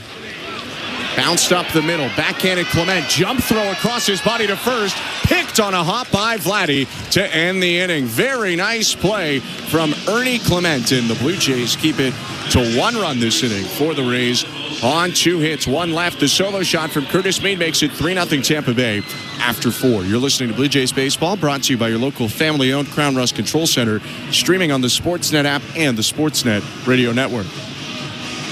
Be kind. Rewind to the best of the 90s. Get jiggy with 90s hip-hop and R&B on Sirius XM Fly. Feel the angst of 90s grunge on Lithium. Or relive pop hits that are all that and a bag of chips on 90s on 9. Check out these and many other 90s channels at home with Sirius XM on your phone, computer, Alexa, or other internet-connected devices. Just search 90s. Fantasy Sports Radio is helping you win your fantasy leagues right now on Channel 87. Say goodbye, home run Aaron Judge. From in-season fantasy baseball management to helping you prepare for your fantasy football drafts, Fantasy Sports Radio is here to help you dominate. Don't ever take a player that you don't intend to keep all year. Don't do it. It's terrible management. Fantasy Sports Radio, your home for fantasy sports. Channel 87 and on the Sirius XM app. The NASCAR Cup Series is on SiriusXM. We're back on the track Sunday. 5 p.m. Eastern. It's the Coca-Cola 600 from Charlotte Motor Speedway on SiriusXM NASCAR Radio Channel 90 and on the SiriusXM app. For up-to-date betting lines, fantasy plays, and the latest NASCAR news, catch the pre-race show before every Cup Series race. Plus, 2 hours of post-race coverage on SiriusXM NASCAR Radio Channel 90. From in-season fantasy baseball management to helping you prepare for your fantasy football drafts, Fantasy Sports Radio is helping you dominate. Channel 87 and on the SiriusXM app. Sportsnet Radio Network.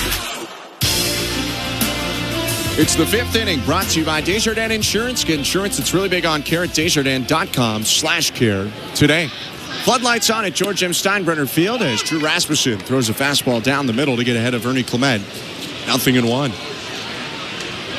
That's cooling off a little bit, it seems, in Tampa Bay. Started 32 degrees. 0-1 pitch is poked at a playoff to the right foul. 0-2. It's a brisk 29 now as the sun is setting near George M. Steinbrenner Field.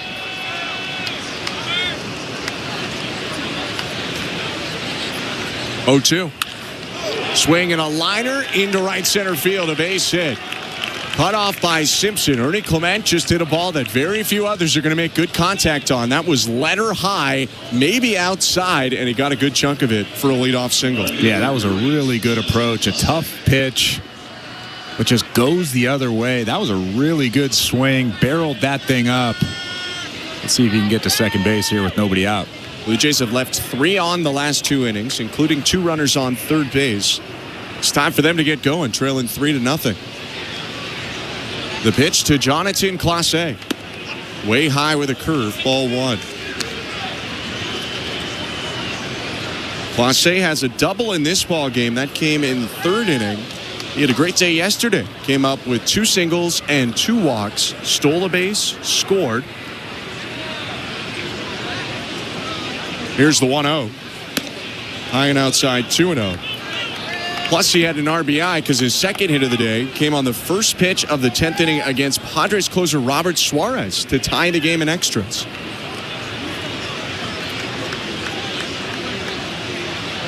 Switch hitter is 5 for his last 8. 2-0. Low ball 3. He has really switched something up over the last week or so. We were talking about, not on air, just with our friends, about him possibly getting sent down to AAA, maybe play him a little bit more, figure some things out, but he's looking very, very good. 3-0. Low ball 4. That one a borderline pitch, but he might have been taken all the way. It's a walk issued by Rasmussen, and the first 2 have reached to start the inning for the Blue Jays. That's a big walk in this ball game, especially now you get some speed on first base. You get a smart base runner at second base. Let's see if the Blue Jays can score these 2 runs in this inning now. Going to be a mound visit right now for pitching coach Kyle Snyder, trying to nip this Blue Jay rally in the bud. So we'll go over to the St. Louis Bar and Grill out of town scoreboard. Padres, after playing the Blue Jays, left to go to Atlanta, and they met Ronald Acuna Jr., returning 362 days after he tore his ACL last season. Acuna, obviously when healthy, one of the most electric players in the game. And what does he do? Leading off for the Braves, he hits the first pitch Nick Pivetta threw over 400 feet out to center field for a home run. Welcome back, Acuna. It's pretty cool stuff. He was tired of his brother Luis Angel still in headlines with the Mets. Acuna actually 2 for 2 now as he picked up another base hit his second time up. That game is 1-1, Braves and Padres in Atlanta. Nathan Lucas up to the plate, 1 for 1. The hero yesterday for the Blue Jays. The pitch. Called a strike. The hit he had in the 3rd inning today, bouncing it through the left side, almost identical to the hit he had in the 11th inning yesterday, driving in Dalton Varsho to win it 7-6. A look at second at Clement, 0-1. Lined foul, left side, 0-2. And even though Nathan Lucas has had those 2 exact identical hits in a row, The Rays are still giving him that big hole on the left side. Jose Caballero's playing towards second base. A little bit of a joke, but... Jansen sets up outside. 2 on, the 0-2. Inside with a fastball. Lucas spins out of the way. And it was a deke setup from Jansen, who jumped back to the inner half of the plate last second. Yeah, he's been known to do that just a little bit. I'm sure some pitchers don't like it when he does that, but he does it a lot. Well, few have a better reputation for getting along with their pitchers than Danny Jansen. First year with the Rays. The 1-2. High, 2 balls, 2 strikes. Well, I'm sure the first time he catches a pitcher, he'll say, hey, do you mind if I move around? Do you want me to stay still? Do you want me to hold that glove up?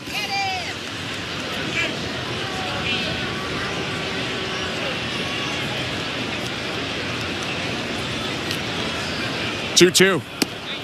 Inside ball 3. Good takes from Nathan Lucas after falling behind. 0-2. Yeah, Danny Jansen did a really good job actually framing that pitch. Brought it back 3 or 4 inches, making it look like a strike. But Brock Ballou didn't pull the trigger. First and second. Clase and Clement respectively. Nobody out. The 3-2. Foul tip. Strike 3. Good pitch. 95 on the outside edge. 1 out. When Rasmussen locates that fastball, it's a very good fastball, almost plus. Doesn't have the plus velocity. That one right there was 95, but really well located. A lot of life through the strike zone. And like I said earlier in the ballgame, a lot of angle on that fastball. You have to think hitters in the back of their mind are wondering, is this a sinker? Could this be a cutter? Because the speed is so similar. Pitch down to Bo Bichette. Swing and a rocket. Picked up on a bounce at third. Caminero throws the second one over to first for an inning-ending double play. Hit it hard into the exact wrong spot. Fired up Rasmussen walks off the field. After the Blue Jays do not score in the 5th, they had 1 hit. They leave 1 on, but the 5-4-3 double play finishes off the inning. 3-0 Rays, middle of the 5th. You're listening to Blue Jays Baseball, brought to you by your local family-owned Crown Rust Control Center, streaming at sportsnet.ca and the Sportsnet Radio Network. Every night after the final out, the Round Trip Roundup brings you the scores, highlights, and analysis from every game across Major League Baseball, all in less than 30 minutes. Swung on and missed, strike 3 and a no-hitter. It's the perfect way to get caught up on all the night's biggest home runs and best performances. And a high drive, deep right center. It's the Round Trip Roundup on MLB Network Radio every night on SiriusXM Channel 89 and every morning on the SiriusXM app. In season or out of season, the #1 place for college sports is SiriusXM College Sports Radio, Channel 84. Hey, Jim Rome here. What's cracking? Hi. Hope you're enjoying the game. And when you're not taking in a game, find us on Sirius Channel 161, XM Channel 206. In fact, we'll be there every weekday afternoon, 3 p.m. to 6 p.m. Eastern Time. If you've got something you want to break down from this game, you know where to find us. Just make sure you have it taken. Don't suck. Step your game up. That has never changed. In fact, the show has never changed. We're just back home. And it's great to be there. Sirius 161, XM 206. See you there. This is Dave LaGreca, creator of the biggest pro wrestling show on the planet, Busted Open. Don't miss myself and my Hall of Fame cast and crew as we break down every story in and out of the ring and talk to the top names in the business, like the legend himself, The Undertaker. I'm actually glad to be on a real show. Catch Busted Open live every day from 9 to noon Eastern on SiriusXM Fight Nation, channel 156, and on the SiriusXM app. The Sportsnet Radio Network. Blue Jays Baseball is presented by Crown Rust Protection. Bo Bichette hit a ball 110, but to the wrong spot. Double play ended last inning. Now we're in the bottom of the 5th, and the first pitch skied by Brandon Lau into foul territory off to the right. 0-1. I know a lot of people don't enjoy, he hit the ball hard and a bad thing happened, but I really don't know what to do if you're Bo there. You smoke a ball at the hole, and a sliding stop is made by the third baseman, Caminero. What should have been an RBI hit instead turns out to be an inning-ending double play, and it's still 3-0 Rays, bottom of the 5th. Lau leading off, the number 3 hitter in the Rays lineup, 0-1. Foul back, 0-2. Broadcast just showed Junior Caminero on the iPad in the dugout. Wouldn't be shocked if he was watching that play on loop over and over. I mean, I would download that one off the iPad if that's the thing and send it to myself for later. 0-2 pitch. In the dirt. 1 ball, 2 strikes. I'm sure a lot of players will tell you, I don't watch my own highlights. I don't do any of that stuff. But that is a lie, Ben. So somewhere archived in your computer is Chris LaRue gets Ryan Howard? Well, no, I don't have many highlights. But if you do have a lot of highlights, you definitely watch them. You know what? None of them Google themselves either. They're telling the truth about that. The 1-2. Lauer just misses down and away with a heater. Eric Lauer just threw his 80th pitch. This is the most pitches he's thrown in a game this year. The Jays would love him to at least get through 5 here. Lefties 2-2 to Lau. Lifted foul back behind the plate off to the left. I'm sure John Schneider would be very happy with this start. 5 innings, 3 runs. You give your team a chance to win the ball game. I mean, essentially, Eric Lauer is your 6th, 7th starter, so a start like this is pretty impressive. 2-2 again. High ball 3. Welcome to the Timbermart broadcast booth. I'm Ben Schulman alongside Chris LaRue. 3-0 Rays on 2 home runs. One of them came from Brandon Lau. Batter right now. He had a 2-run homer in the 3rd. Then Curtis Meade hit a solo shot in the 4th. Lauer's 3-2. Fouled back again. Well, speaking of, you're right. Lauer starts the year at Buffalo, but injuries have necessitated the Blue Jays getting creative in that spot. I got about 7 injury updates for you if you want them, Chris. I'll take them. On pretty much every guy that has some sort of scratch or bruise, there's an update for the Blue Jays. First, the 3-2 from Lauer. Hit on the ground, past the first baseman Guerrero, but foul. We'll start with Eric Swanson. A lot of the guys traveled with the Blue Jays that were injured here to Florida, whether it was because they live in Florida, player development complex is in Florida, the weather's bad in Buffalo, so they're not having a lot of guys rehab there in case of postponements, or some combination of all of those. Eric Swanson, one of those guys who traveled. 3-2. Lined, left center field, caught by Lucas. It sunk back toward left, and he caught it, Clase did, just on the tops of his shoes for the out. Well, Clase hasn't made everything look easy there, and that one definitely didn't look easy, but gets the out. We'll have to put a hold on the injury updates for a sec, because it looks like Eric Lauer's day is coming to a close after 4 1/3. John Schneider takes the baseball for a pitching change, brought to you by Home Hardware, the official home improvement retailer for the Toronto Blue Jays, locally owned, genuinely Canadian. Braden Fisher about to come on. 3-0 Rays, 1 out, bottom of the 5th. Let's go over to today's host, Show Ali. Thanks very much, guys. Let's check in on the St. Louis Bar and Grill out-of-town scoreboard. And as we often have over the last couple of months at this point, we will start with hockey and the Stanley Cup playoffs. And officially, we are in the conference finals. We'll learn in the next few weeks who will officially be playing for Lord Stanley's mug. Last night, we got Game 2 of the Eastern Conference Finals between the Florida Panthers and the Carolina Hurricanes, and it was not a close game. The Panthers shut out the Canes in a 5-0 win. They take a 2-0 series lead as things shift back to sunrise.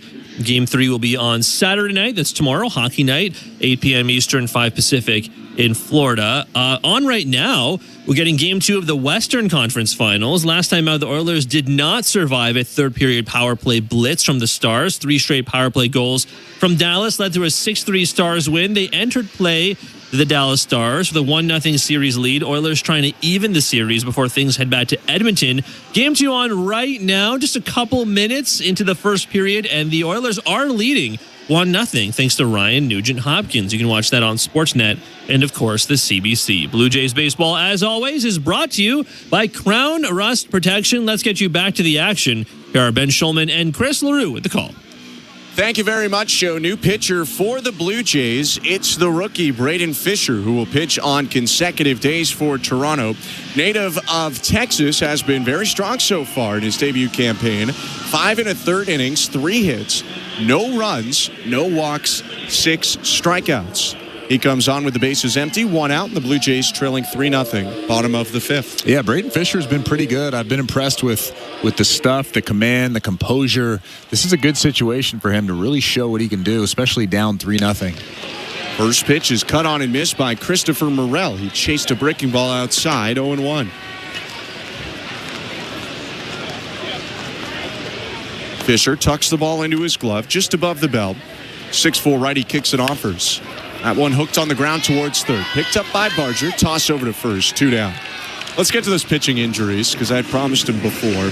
So Eric Swanson came to Dunedin. Weather was bad in Buffalo, and he pitched on back-to-back days in Dunedin. A big step for the right-hander who's coming back from elbow inflammation or elbow soreness. He's throwing Tuesday in Buffalo. In his next rehab outing, it feels like he's getting pretty close to being activated. 2 down, bases empty. The pitch to Danny Jansen, called a strike. Well, I don't know if the Blue Jays want him to throw multiple innings in a game, but throwing back-to-back is usually pretty indicative of he's ready. Yeah, maybe they give him like an inning and a third. Give him 2 ups. 0-1 pitch. Hit away foul, nothing in 2. Ryan Burr is going to go Sunday in Buffalo. He was in Dunedin. Nick Sandlin has traveled down to Florida. He's at the Player Development Complex. He's going to throw a bullpen tomorrow. Max Scherzer came down to Florida. It's where he makes his residence. He lives in Jupiter, though. He went home to Jupiter. 0-2, just outside and high. Scherzer is throwing a pen at his home in Jupiter, so he will be there for a little bit, yes. Then he's meeting the team in Texas.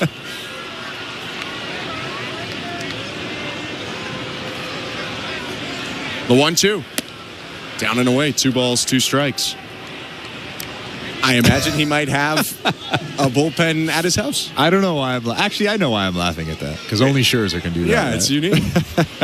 You're a first ballot Hall of Famer. Yeah. Go through a bullpen wherever you want. 2-2.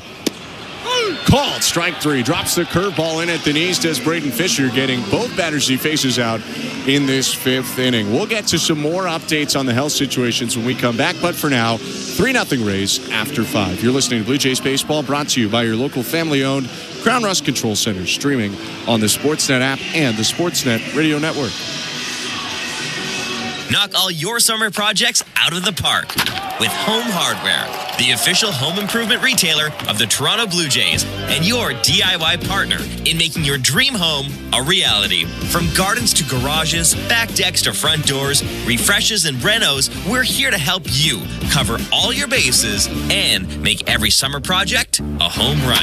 Visit any of our 1,000+ home hardware and building center locations where we're proud to be locally owned and genuinely Canadian. Which loony dogger are you? Do you approach Tuesdays with swagger and style? You could be a Rizzy Glizzy. Maybe you're an architect stacking your loony dogs up high. Do you walk into the ballpark with the confidence of an MVD? Then you're the most valuable dogger. This season at Rogers Center, every Tuesday home game is Looney Dogs Night, presented by Schneider's. No matter which loony dogger you are, you'll have the opportunity to purchase $1 hot dogs from various concession stands around the ballpark. Looney Dogs Night, presented by Schneider's. Every Tuesday home game. For tickets, visit BlueJays.com. Sportsnet Plus is the streaming home of the Blue Jays. Oh, what a catch! Stream over 150 Blue Jays games all season long. You won't see this anywhere else. Including pre- and post-game coverage with Jamie and Joe on Blue Jays Central. One of the best in the game right here. Watch all the Blue Jays action wherever you are, at home or on the go. Don't you love baseball? Plans start from $24.99 a month. We are good to go. Subscribe at sportsnetplus.ca. This is Toronto Blue Jays baseball. That ball is gone. Third home run in 4 batters for the Blue Jays. On Sportsnet 590 The Fan and the Sportsnet Radio Network.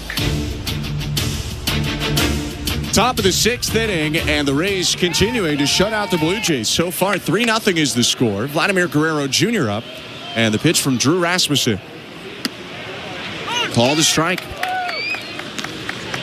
Welcome to the Timbermart broadcast booth. I'm Ben Schulman alongside Chris LaRue.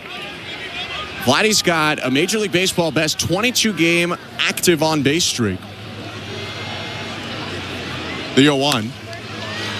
swing and a fly ball out to right center. Calling for it low. Steps in front of Simpson. One down. Guerrero goes to 0 for 3. Drew Rasmussen has been very good tonight. That was a good fastball in on the hands of Vladimir Guerrero Jr. Just 69 pitches so far here in the top of the 6th inning with 1 out now. If you're trying to complete a baseball game, this is the roadmap. Still got a long way to go, but like you said, 69 pitches. He's about to throw his 70th with 1 out in the 6th. Righty deals to Dalton Varsho. High ball 1. The 6th inning is brought to you by Desjardins Insurance. Get insurance that's really big on care at Desjardins.com/care today. Wrap up the health updates that we started last inning in a second. The 1-0. Down and in, 2-0. So mentioned already, Swanson has thrown back-to-back. He's throwing Tuesday in Buffalo. Burr throwing Sunday in Buffalo. Bullpen tomorrow for Sandlin at the Player Development Complex in Dunedin. Bullpen for Scherzer coming up at his home in Jupiter. 2-0. Hooked on the ground and picked up high at second on a bounce by Lau. Throws over to first, 2 down. The other updates, Andres Jimenez continues to run. I had talked to him yesterday or 2 days ago after he'd started his running progression. He told me it was going well, pushing it a little bit more, and he hit some live BP today against minor leaguers at the Player Development Complex, so they're starting to get him going. Anthony Santander is day-to-day still right now with some of that left hip soreness. 2 outs, the pitch to George Springer. Down and away, ball 1. He's feeling a bit better, they said today, than yesterday. We thought maybe it would either be he's back in or he's on the injured list coming to today. Now it sounds like perhaps they can push that decision to tomorrow or the next day. 1-0. Call to strike 1-1. But for Santander, it was an awkward swing, Schneider said, that really flared it up again and just hurts him when he rotates right now, so he can't really get in there and hit. But they're going to test him tomorrow in terms of taking some batting practice and moving around. 1-1 is inside to Springer. 2 balls, 1 strike. And then we got at least a little bit, nothing monumental, but a bit of an update on Alek Manoah as well. That's what I've been waiting for. David Singh of Sportsnet asked about Manoah today. 2-1. Bounced over the hill. Tough play. Charging in Caballero, the shortstop, throws on the run to first and gets him to end the inning. So we will mention the Manoah update when we come back. 1-2-3 inning for Rasmussen in the top of the 6th.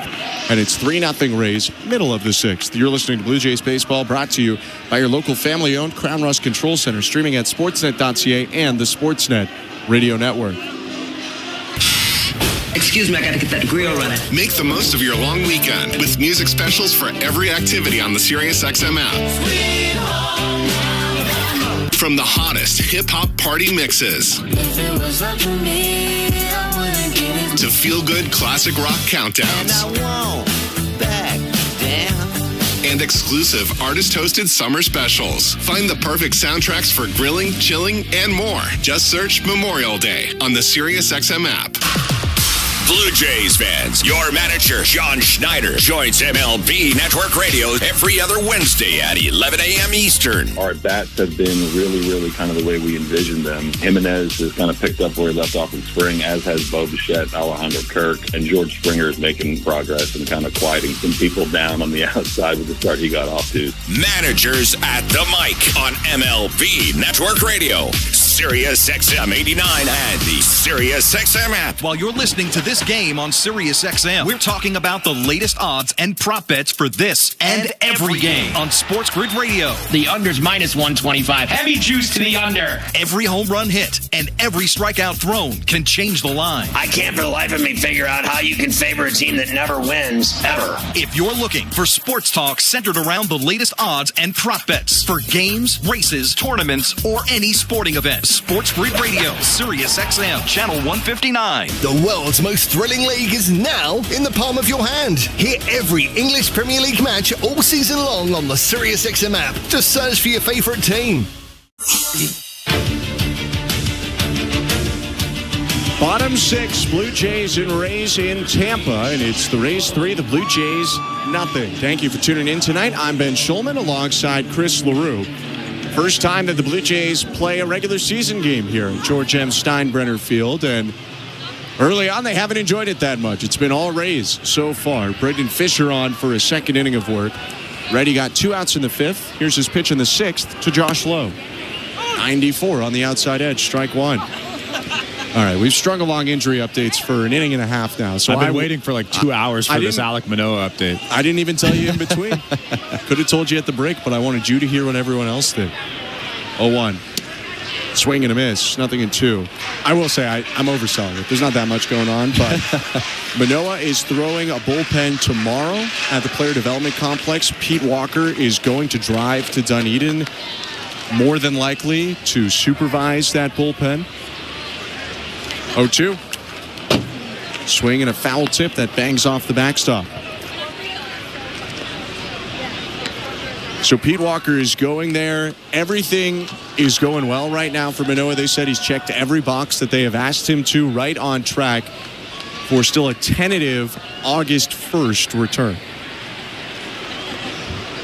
0-2. High, 1 ball, 2 strikes. It's just around the corner. I know that's scary to say, but that's 2 months away. That's pretty. That'll happen in the blink of an eye. 1-2 pitch. Called. Strike 3. Dropped the curve in. Back-to-back punch-outs for Braden Fisher, both on curves. 1 down. How about that? Just a curveball.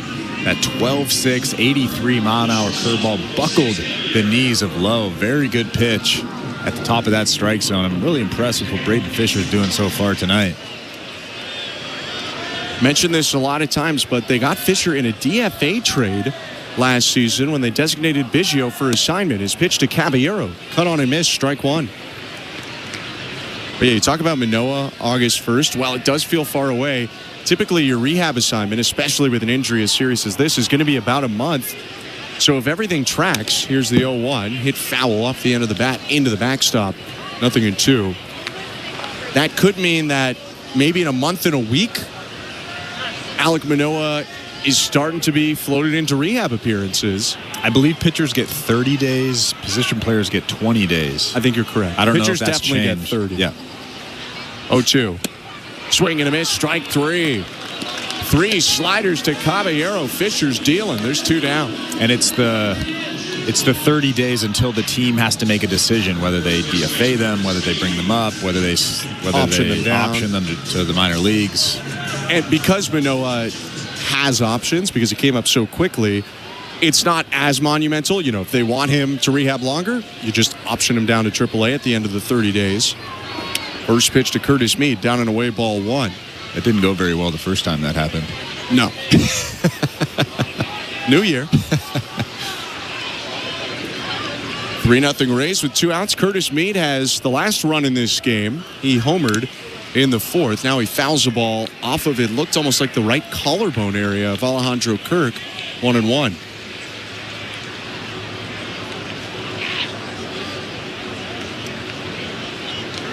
But yeah, once you're in rehab, there is a clock. Clock matters more for guys like Burr, Swanson. They do not have options. So the Blue Jays have to make decisions on them. The 1-1 swing and a miss, 1-2. And sometimes teams are unsure of a guy rehabbing, so they're thinking to themselves, the GM, the coaches are thinking, we'll see where we're at when this guy is at his 30 days or at his 20 days. Those are the scariest situations to be in. I've been in situations like that. The 1-2. Fouled back. And you watch Braden Fisher, and he puts together some good outings. This is a guy that would probably be sent down if you were going to bring people back up. He's making the decisions a little bit tougher right now. Well, Jose Urena could be in that mix. Outside of that, feels like everyone else has a pretty solidified spot in the Blue Jay pen. 1-2. Fouled off of the glove of Kirk. A fastball that popped out of the mid. Still 1-2.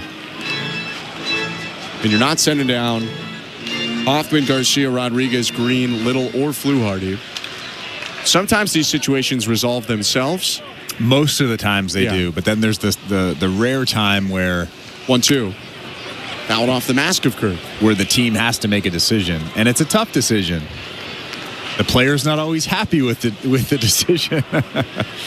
Because you got Swanson that's going to come back at some point, Burr that's going to come back at some point, Sandlin that's going to come back at some point, and he's probably got a guaranteed spot.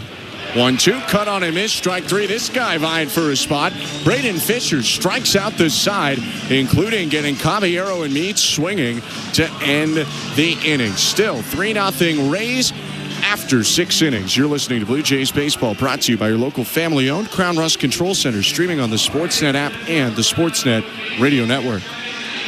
Join us for Cricket Day at the Park, presented by TD, Saturday, May 31st. Arrive early to receive your Blue Jays Cricket warm-up jacket giveaway, presented by TD. Created in collaboration with Cricket Canada. Don't miss out on being a part of the Cricket Day spectacle at Rogers Center. Find your seats at bluejays.com. Knock all your summer projects out of the park with Home Hardware, the official home improvement retailer of the Toronto Blue Jays and your DIY partner in making your dream home a reality. From gardens to garages, back decks to front doors, refreshes and renos, we're here to help you cover all your bases and make every summer project a home run.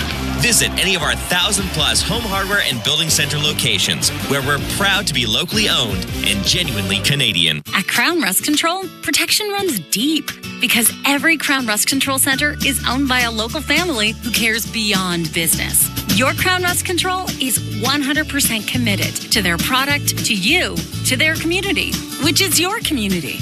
Protecting you and what matters to you is equally important as protecting your vehicle. Did you know spring's the best time of year to protect your vehicle from rust? For a special spring offer, find your local family-owned Crown Rust Control Center at crown.com. Every Friday home game is a City Connect Friday. On Friday, May 30th, the first 15,000 fans at the ballpark will receive a Vladimir Guerrero Jr. City Connect replica hockey jersey giveaway. City Connect Fridays, night mode. Lights up, let's go. For tickets, visit bluejays.com. This is Toronto Blue Jays baseball. Marshall smashes the ball to right field. It's gone! On Sportsnet 590 The Fan and the Sportsnet Radio Network. Top of the 7th inning. Blue Jays in Tampa in a pitching change for the Rays. Brought to you by Home Hardware, the official home improvement retailer for the Toronto Blue Jays. Locally owned, genuinely Canadian. Left-hander Mason Montgomery is on. Hard-throwing southpaw. Faces Alejandro Kirk with the Rays leading 3-0. And the first pitch is 100 up and in. Ball 1. Somewhere in between Tampa and St. Petersburg, the Rays have a factory, and it produces guys that throw 100 to 102. 1-0. 99 misses inside 2-0. I mean, that's ridiculous. Coming out of a left-hander's arm, too. The factory's quality control still working on the command sometimes for these guys, but they get them out there throwing 100. 2-0 pitch is 99, popped up. Right side foul territory. Long run back Meade, and it drops in over his shoulder onto the dirt. Extra life for Kirk, 2-1. The most interesting thing about Montgomery, not the fastball, it's not the makeup, anything like that. He was a 6th-round pick. He's a left-handed pitcher throwing 100 miles an hour. I would love to know what that factory looks like that can create this guy that throws 100 miles an hour, and you probably signed for $250,000. You're about to look it up, aren't you? Yeah. 2-1. Called the ball. That's 100 right at the top of the zone. Doesn't get much better than that, but it'll be 3-1. Now, I will say they drafted him as a starter out of Texas Tech, so he wasn't throwing as hard as a starter. That's a lot like a Justin Wilson story. Right. 3-1. Called a strike, 99, inner third, 3-2. Mason Montgomery signed for $222,500. That is a steal.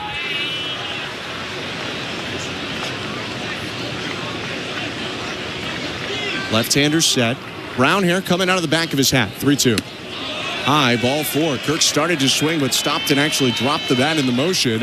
He's got a leadoff walk as the Blue Jays try and get something going now that they don't have to face Drew Rasmussen. But they do have to face Mason Montgomery. Fair point. I've told this story a couple of times, but Justin Wilson, who has been in the big leagues for about 15 years now, he's a left-handed reliever. I played with him in AAA, and in AAA, he was a starter throwing 90, 92 miles an hour. The Pirates... First pitch to Barger, cut on a miss, strike 1. The Pirates decided to make him into a reliever overnight just because the results weren't great at AAA. And I'm telling you, overnight, this guy was throwing 98, 99 miles an hour. It was incredible. And he's still in the big leagues? Still in the big leagues, 15 years later.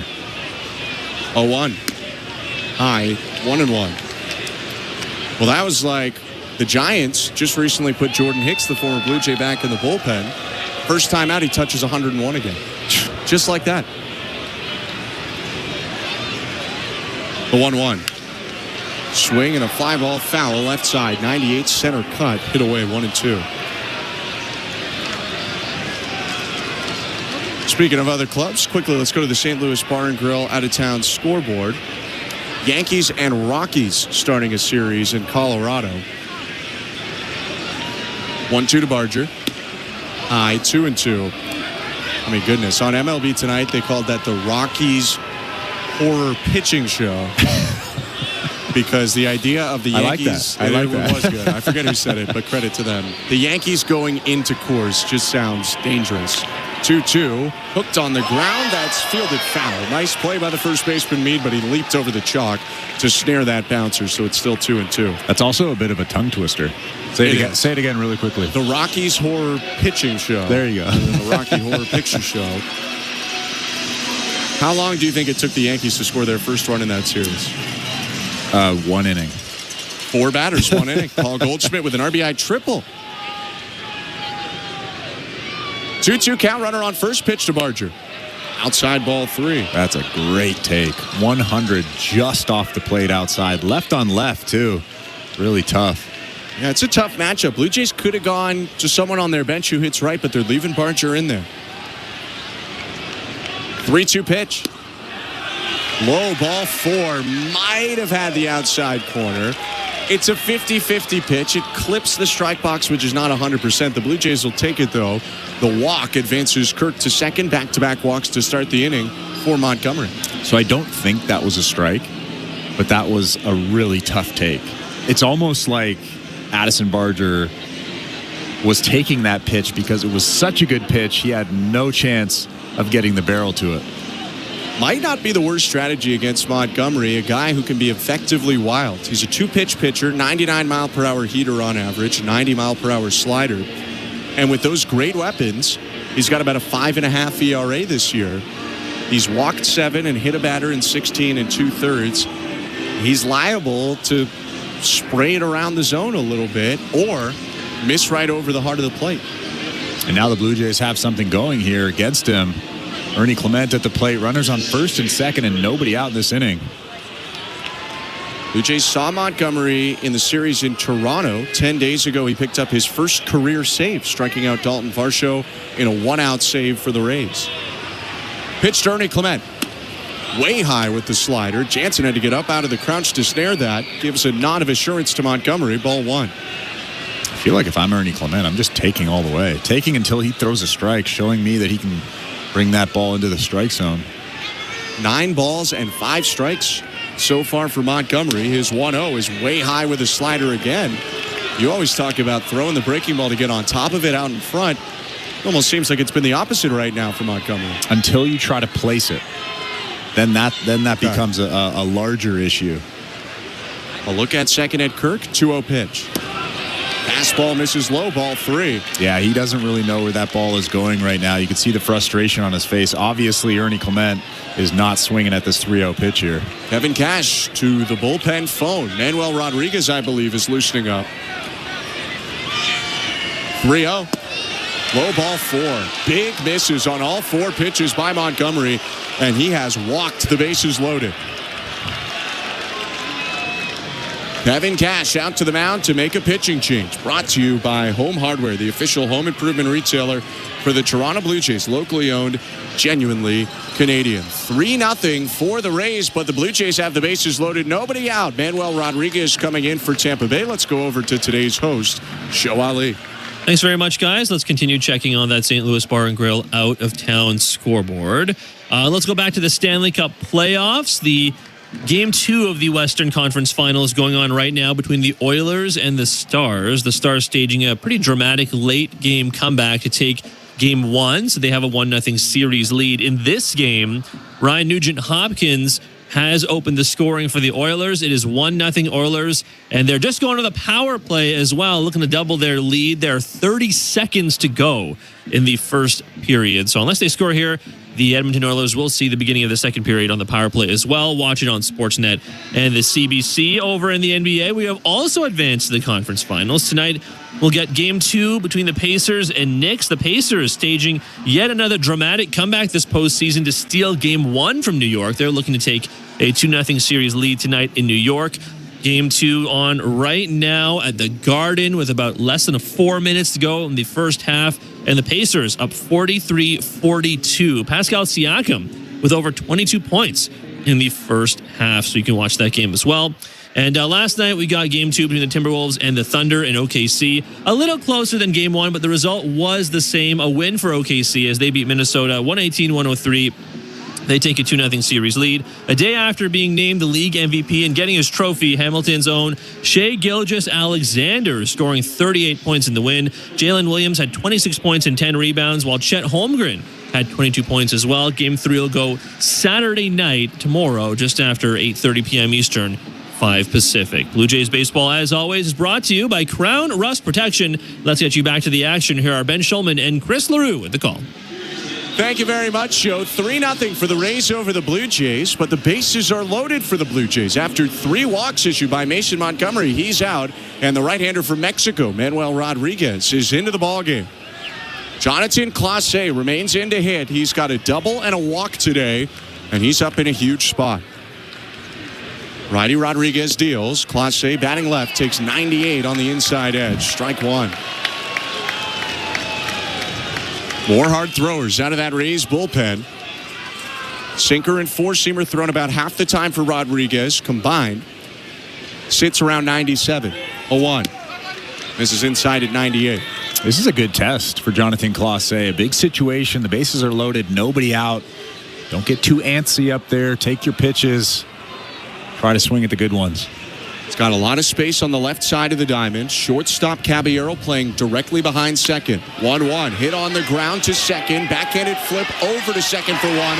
Caballero's throw to first in time for a double play. Kirk comes in to score. Up to third goes Barger. But it's a Brandon Lau-initiated 4-6-3 double play, and there's 2 down. Well, that's not the best result, but the Blue Jays did score a run. Alejandro Kirk comes across to score the first run of the game for the Jays. And now Nathan Lucas is up with the second run at third base. That's a big run standing out there in the 7th inning now. 3-1. The Rays now lead the Blue Jays. Clase's a tough guy to double up, but he hit it right at Lau. 2 down pitch to Lucas. Swing and a foul off, 0-1. This is a return of sorts for Nathan Lucas, who before he was a Blue Jay was in the Tampa Bay Rays system. Although he was originally drafted by Cleveland, spent much more time in the Rays minor league system. 0-1 is high and outside, 1-1. Had some health concerns at times, but in 2021, in 85 games, he hit .303 for the Rays with an above, or for the Durham Bulls at AAA, with an above 800 OPS and was released after the year. 1-1 pitch, lifted to center. Playable out there for Chandler Simpson. Coming in, he catches it off to the left to end the inning. The Blue Jays get on the board, but with bases loaded, nobody out, they only come up with 1 on. No hits, they leave 1 on. And we go to the 7th inning stretch with the Rays leading 3-1 at George M. Steinbrenner Field. You're listening to Blue Jays Baseball, brought to you by your local family-owned Crown Rust Control Center, streaming at sportsnet.ca and the Sportsnet Radio Network. At Crown Rust Control Center, protection runs deep because every Crown Rust Control Center is owned by a local family who cares beyond business. Your Crown Rust Control Center is 100% committed to their product, to you, to their community, which is your community. Protecting you and what matters to you is equally important as protecting your vehicle. Did you know spring's the best time of year to protect your vehicle from rust? For a special spring offer, find your local family-owned Crown Rust Control Center at crown.com. Timber Mart. Locally owned, proudly Canadian. Your home team advantage with the right materials and the right price. Project know-how that's brought together a wealth of plans and solid advice. Trust your team at your locally owned Timber Mart. Timber Mart always has plans to help you with your plans. Your home, your cottage, your garage, whatever needs your attention first, check the most visited spot on our website for ready-to-order plans to get the job done with Canada's Building Centre. Visit timbermart.ca. Sportsnet Plus is the streaming home of the Blue Jays. Oh, what a catch! Stream over 150 Blue Jays games all season long. You won't see this anywhere else. Including pre- and post-game coverage with Jamie and Joe on Blue Jays Central. One of the best in the game right here. Watch all the Blue Jays action wherever you are, at home or on the go. Don't you love baseball? Plans start from $24.99 a month. We are good to go. Subscribe at sportsnetplus.ca. This is Toronto Blue Jays baseball. Swing and a miss, strike 3. Middle lane fastball, but he puts it by Cruz. 2 down. On Sportsnet 590 The Fan and the Sportsnet Radio Network. The 7th inning is brought to you by Home Hardware, the official home improvement retailer for the Toronto Blue Jays. Locally owned, genuinely Canadian. New pitcher for Toronto, Chad Green is on. Blue Jays just got on the board. It's 3-1 Rays, and Green just misses inside with a fastball to Chandler Simpson. 1-0. Pitching change to Green. Also brought to you by Home Hardware, the official home improvement retailer for the Toronto Blue Jays. Locally owned, genuinely Canadian. 1-0. Fastball down the middle, strike 1. Blue Jays had Chad Green and Jose Urena up at one point last inning. And I guess getting the 1 run, making it a 2-run game, gave John Schneider the confidence to send out a higher leverage guy in Green. 1-1. Bounced over the hill. This is going to be tough. Clement, bare hands, throws over to first, and he gets him. Ernie Clement, what a play. 1 out. Holy cow, what a play. If he catches that ball with his glove, Chandler Simpson is safe easily. You can see how excited Chad Green is with that play, but what a play. Bare hands that baseball, throws it across his body right to Vladimir Guerrero Jr. for a tough out. After basically not playing second since his Cleveland days, Ernie Clement has been great at second for the Blue Jays defensively. Swing and a miss by Yandy Diaz to start the next at-bat. Green gets ahead of him with a slider, 0-1. So we just saw the replay, and you could tell Ernie Clement thought about going to the glove, using his glove to catch that baseball, and then he remembered. 0-1, swing and a miss, 0-2. He remembered how fast, how quick Chandler Simpson is, and you can see him change his mind and then catch that ball with his bare hand and throw to first base. What a play. Simpson owns the 4th fastest sprint speed in all of baseball. 0-2 is down and away, 1 and 2. He's actually gone up since the last time we saw him. I guess he's run even faster. 29.9 feet per second. He's tied with Trey Turner of the Philadelphia Phillies for 4th. 1-2 to Yandy Diaz, down and away, 2 and 2. Only guys ahead of Simpson: Bobby Witt Jr., the fastest player in baseball; Byron Buxton, who, if not for a bunch of injuries, might be the fastest player in baseball; and Victor Scott of the Cardinals, fastest player in the National League. 2-2. Slider hit back foul. A healthy dose of sliders to Diaz with 1 out. I have to be honest, I did not think Trey Turner was as high as 4. He's still got it. I know he's quick. I know he's fast, all those things, but I did not think that he was as quick as Chandler Simpson. Sneaky quick. 2-2 again. Fouled right back. Now, you just don't get to see Turner steal as much anymore these days. He still does it. He's actually stealing more this year. But when you get on base and then it's Harper, or now they've moved Schwarber back at times, why run? You're just going to jog home after their home run anyway. 2-2, slider spiked after fooling Diaz a couple times early. Diaz laying off some of those sliders down and away. It's full count. You can see Diaz punching his thigh. That's telling me, hey, stay back, stay back.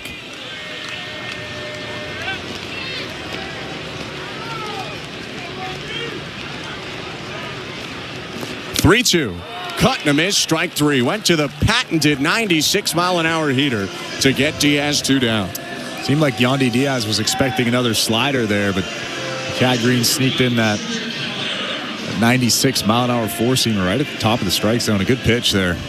That's kind of the cat and mouse game that he talked to me about less than a week ago, where you throw a little more of the slider, get people off the fastball a little bit, and then it plays up even more. First pitch slider, called to strike against Junior Caminero, 0-1.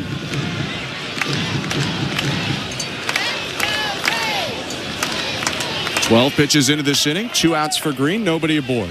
The 0-1. High, 1 ball, 1 strike.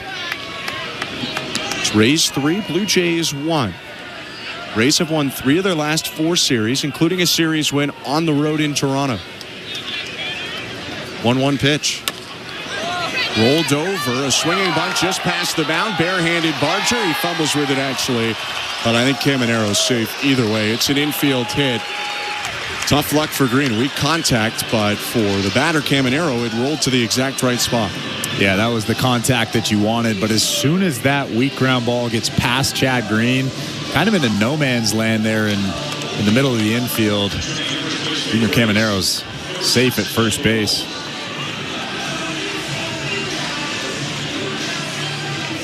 Caminero is going to be lifted for both the speedier runner and the preferable defender for Kevin Cash. Taylor Walls is in. Mentioned he hadn't played for a couple days dealing with a groin issue, but if they're going to run him here, that's probably feeling a little bit better at least. You expect Walls to take over defensively at shortstop after the Rays are done hitting. 2 outs, bottom 7. Walls now running at first, and the pitch to Brandon Lau. Swing and a foul back, 0-1. And if you're Chad Green, you have to vary the holds, vary the leg kicks, keeping Walls at first base.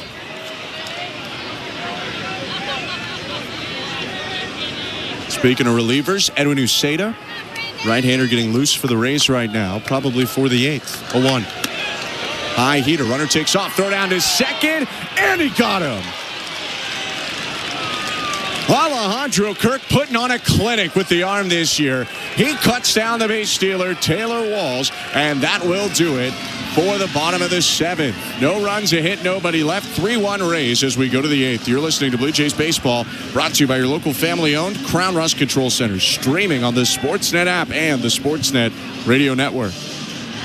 Hello, it's me, Katie Nolan, host of Casuals on the SiriusXM Podcast Network. It's a podcast for people who like sports a normal amount. Every Tuesday and Thursday, I'm joined by some of the biggest names in sports and entertainment to break down our favorite news stories from the sports world.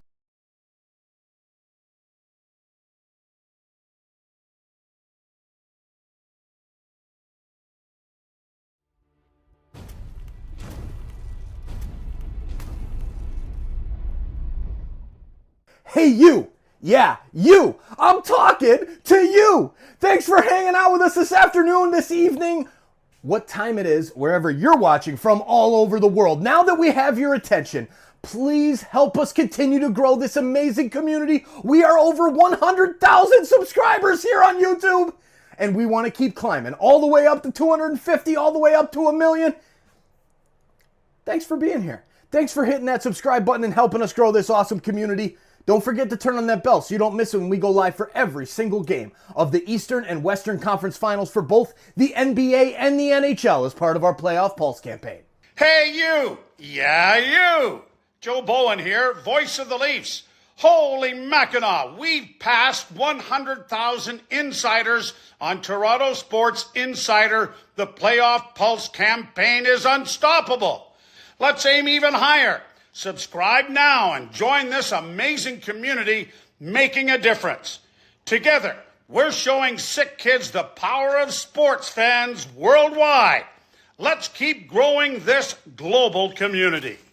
Hey you, yeah you, Easton Cowan, Leafs prospect here. I'm loving these Playoff Pulse live hangouts. Subscribe and turn on the bell to catch every game. Keep the chat buzzing and let's cheer for SickKids together. See you in the chat. Partnership or the Sportsnet Radio Network. Top of the 8th, Rays 3, Blue Jays 1. New pitcher is Edwin Uceda. 23rd game for the right-hander who sports an ERA just above 5.5. He deals to Bo Bichette. Swing and a bouncing ball up the middle. Fielded at short. Taylor Walls just took over there. He throws on to first for the out.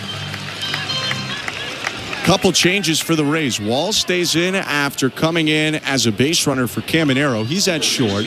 The original shortstop, Caballero, has now moved to third base. Also a defensive change in the outfield. You have Cameron Meisner coming in for Christopher Morel, but Meisner goes to center. Chandler Simpson moves from center to left. 1 out, the pitch to Vlad Guerrero Jr., down and away, ball 1.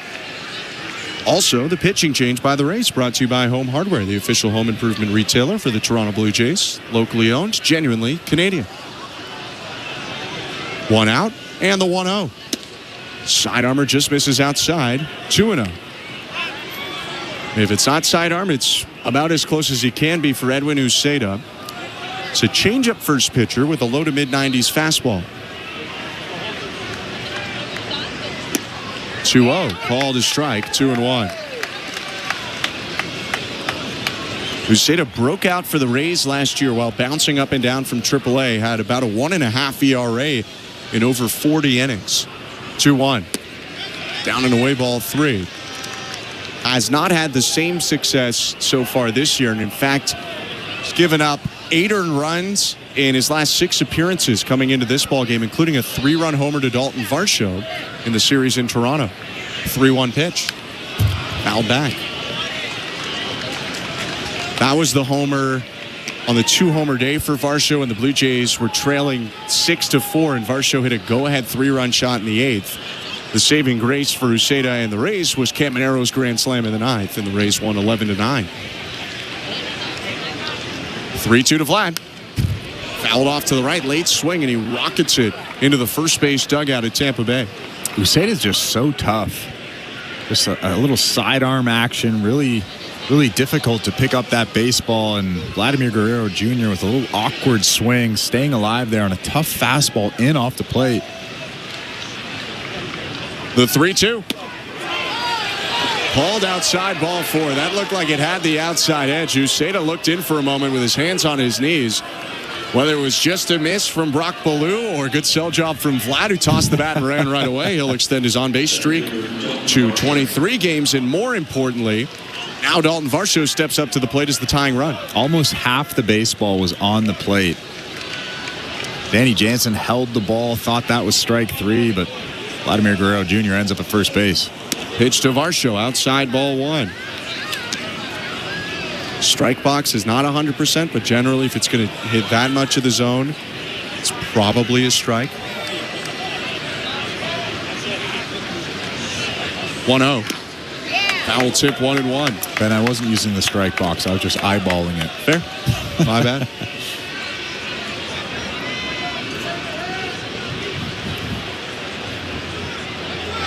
Three-one race. Runner on first and 1 out. The 1-1. Swing and a miss, 1-2. Let's quickly pop over to the Bet365 standings. Download the Bet365 app for today's baseball odds and find out why it's never ordinary at Bet365. 19 plus, play responsibly. Ontario only. Yankees lead the division 30-19. Blue Jays 5 back, 25-24. Red Sox 26-26, 5.5 back. 1-2 to Varsho. High and outside, ball 2. Tampa Bay Rays are 23-26, and the Orioles 16-33. On the St. Louis Bar and Grill out of town scoreboard, Yankees up 1-0 on the Rockies. Red Sox already beat the Orioles today. Second game was rained out.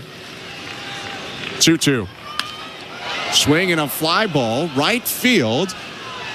Jogging to right center is the new center fielder Meisner, who camps under it to make the catch just in front of the warning track. 2 down. That was pretty deep. That ball went almost to the wall out in right center. I didn't think Dalton Varsho hit it all that well. Maybe it's the stadium. Maybe Dalton Varsho didn't get jammed like I thought he did, but that was about 10 feet from that wall. Maybe he ate his Wheaties this morning. It just flew a little further, but right center. That's typically the stream you want to hit the ball into at this ballpark, at least according to John Schneider and co. 2 down. Vladdy on first. 3-1 Rays, and the pitch to George Springer. Called a strike. Springer 0 for 2. He's walked today and twice grounded out to short. A lot of space on the right side of the infield. Second baseman Lau up the middle. The 0-1. Bounce. Good backhanded pick by Jansen, sliding to his right. Keeps Guerrero at first. 1-1. That was one of those. Look what I found. Yeah, you just kind of throw your glove at it.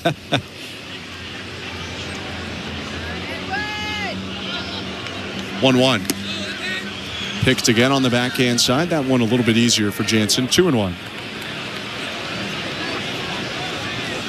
Blue Jays' lone run came last inning on a double play ball that scored Kirk from third. And a quiet offensive day after a loud offensive series against the Padres. 2-1. Down and away. 3-1. Springer is the tying run, and he's in a hitter's count, so he can get big here. 0 in on 1 pitch to drive. 3-1 count, 2 outs. Vladdy on first. Uceda kicks and deals. Swing and a miss. Big hack on a middle fastball. He was just under it. He did get big on that one. And that was the pitch, too. That was about thigh high, right down the middle. He just swung underneath it. Uceda's got options now. Changeup, four-seamer, cutter, or sweeper. He steps off, though. I don't think he could hear the signal. And Springer will ask for time. Rays 3, Blue Jays 1. Springer's the tying run with 2 outs in the top of the 8th. Uceda set. And the payoff pitch. Outside, ball 4. The inning continues. That's a great take from George Springer. You could see the frustration out of Uceda. I mean, that's not a strike. That's a ball off the plate, but he wanted that pitch. George Springer with a good take. Runners on first and second now. And the go-ahead run is in the batter's box. It's going to prompt a mound visit from Danny Jansen. Garrett Clevenger, the lefty, getting loose right now in the Rays' pen. First and second, 2 outs, 3-1. The Rays leading the Blue Jays in the top of the 8th. Quickly peek back at the St. Louis Bar and Grill out-of-town scoreboard. Still 1-0 Yankees over Rockies. Bottom 2 in Colorado. Star-studded matchup in Queens between the Dodgers and the Mets is scoreless right now. And that game's in a rain delay. Houston hosting Seattle. Astros up 2-1. 1-1 tie, Royals and Twins. That one in the 5th. All of our out-of-town scores brought to you by St. Louis Bar and Grill. Alejandro Kirk up to the plate. Runners on first and second. 2 outs. 3-1 Rays. Kirk has a hit and a walk today. He's 1 for 2. Uceda set. Glove at his belt. The pitch. Outside. Ball 1.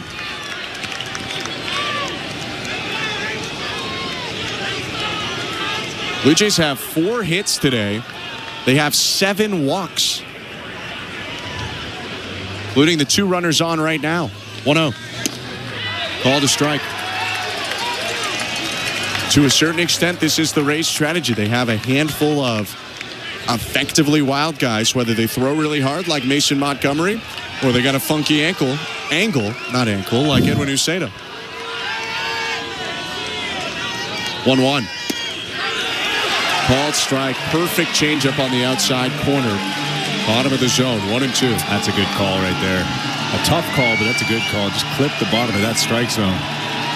Good news is Alejandro Kirk, the best hitter for average with 2 strikes in all of baseball, batting .324 this year, 20 points ahead of the next best in Paul Goldschmidt. Faces a 1-2 count with Springer on first and Guerrero on second. 3-1 Rays, 2 outs top of the 8th. Uceda steps off, and he's going to listen to the pitch call. Nothing like a big moment and a pitch calm step off to really get the crowd going. That's called old school baseball. Right. Uceda back on the hill. Speaker working for him now. 1-2. Fouled off the glove of Jansen, who swiped at it to try and bring it in for a foul tip strikeout, but it gets away, and Kirk's still alive. 3 home runs on the season for Kirk. His last one came against the Rays in the lone win the Blue Jays had in that series. A 3-run go-ahead shot off Ryan Pepiot. 1-2. Fouled off the glove of Jansen again. By fractions of an inch, the Blue Jays have stayed alive 2 pitches in a row. Well, that's why that 2-strike average is so high, because you could tell that he's shortening up, just trying to foul off tough pitches. Good job right there. First and second, 2 down. 3-1 Rays. Uceda kicks and deals. This one popped up, foul, first base side, and it's going to get out of play. Meade runs out of room. It's into the seats, foul. It's probably Uceda's last batter if this inning continues. He's thrown 25 pitches now, including 6 to Kirk. Addison Barger, a lefty swinger, due up next. Garrett Clevenger, the lefty reliever, still loosening up. Uceda's set. And his 1-2. Hit on the ground right at the second baseman, Brandon Lau. He tosses over to first, and that does it for the top of the 8th. The Blue Jays put 2 on walks, but they do not score. Still trailing 3-1, middle of the 8th inning. You're listening to Blue Jays Baseball, brought to you by your local family-owned Crown Rust Control Center, streaming at sportsnet.ca and the Sportsnet Radio Network. Knock all your summer projects out of the park with Home Hardware, the official home improvement retailer of the Toronto Blue Jays and your DIY partner in making your dream home a reality. From gardens to garages, back decks to front doors, refreshes and renos, we're here to help you cover all your bases and make every summer project a home run. Visit any of our 1,000+ home hardware and building center locations where we're proud to be locally owned and genuinely Canadian. If you're looking for a fun day, did you know the day before Monday? Junior J Sunday. You can paint your face, come and meet Ace and run base to base. On Junior J Sunday. So many things to do. You could bring your crew and even mom and dad too. Junior J Sunday. Lights up, let's go to Junior J Sundays. It's family fun throughout the ballpark with games and activities that your squad will never forget. Feeling the song, grab your dad or mom, visit BlueJays.com. Junior J Sunday.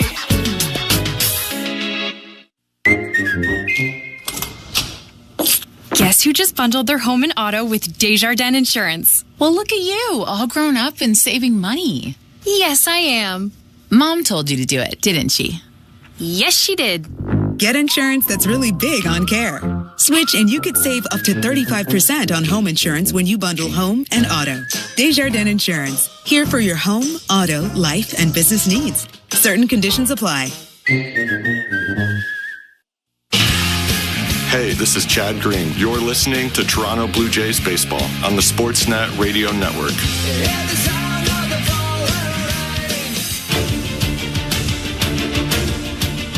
New pitcher for the Blue Jays as we go to the bottom of the 8th. Chad Green is out. Jose Urena is in. And a pitching change brought to you by Home Hardware, the official home improvement retailer for the Toronto Blue Jays.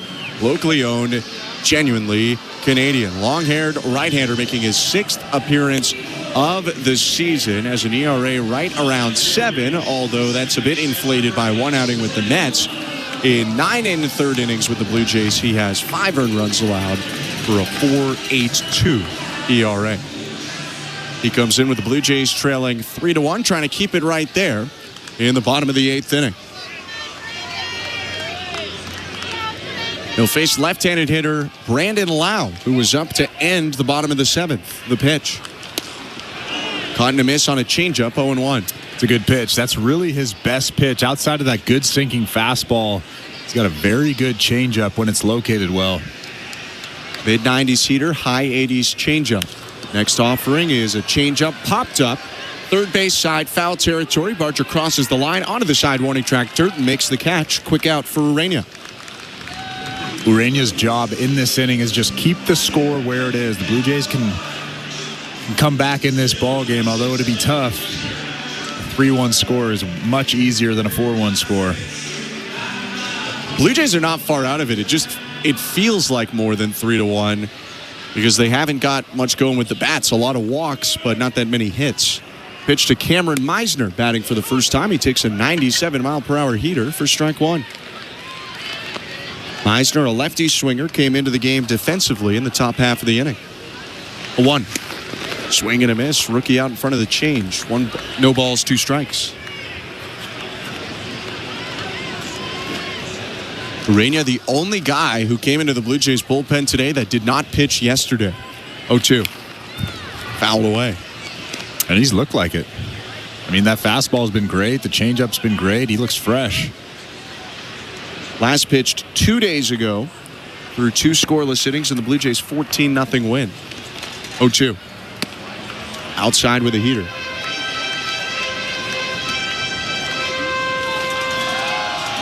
When you look at this being the 5th starter spot for the Blue Jays, I think they're pretty happy with how that's gone.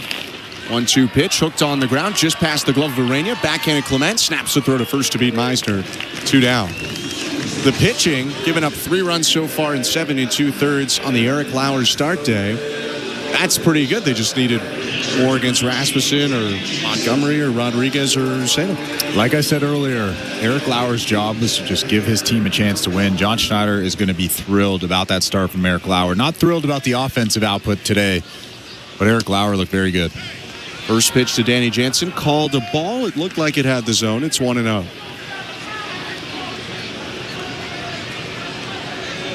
Jansen 1 for 3 today with a double to right center in the third. The pitch inside with a fastball. Jansen yanks the hands out of the way. 2-0. Looking ahead to the ninth, likely Pete Fairbanks for the Rays. Blue Jays will lead off Addison Barger. 2-0. Line out to right center. That's down for a second. Jansen hit today. Cut off in the gap by Varsho. Jansen won't test him. He stops at first.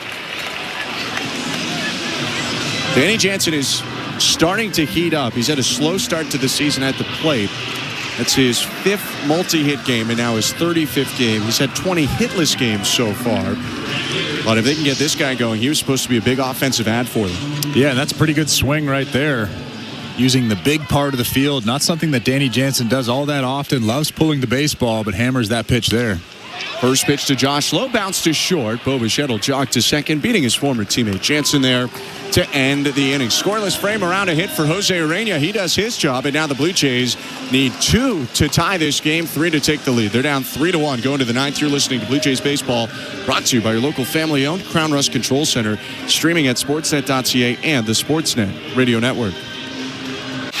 Fantasy Sports Radio is helping you win your fantasy leagues right now on Channel 87. Say goodbye, home run Aaron Judge. From in-season fantasy baseball management to helping you prepare for your fantasy football drafts, Fantasy Sports Radio is here to help you dominate. Don't ever take a player that you don't intend to keep all year. Don't do it. It's terrible management. Fantasy Sports Radio, your home for fantasy sports. Channel 87 and on the Sirius XM app. From in-season fantasy baseball management to helping you prepare for your fantasy football drafts, Fantasy Sports Radio is helping you dominate. Channel 87 and on the Sirius XM app. Baseball is back. It's former General Manager Jim Duquette, and every Sunday on the front office, we have you covered on everything happening across Major League Baseball. That's right, Duke. It's former Big League GM Jim Bowden. Injuries, extensions, promotions, demotions, and trades.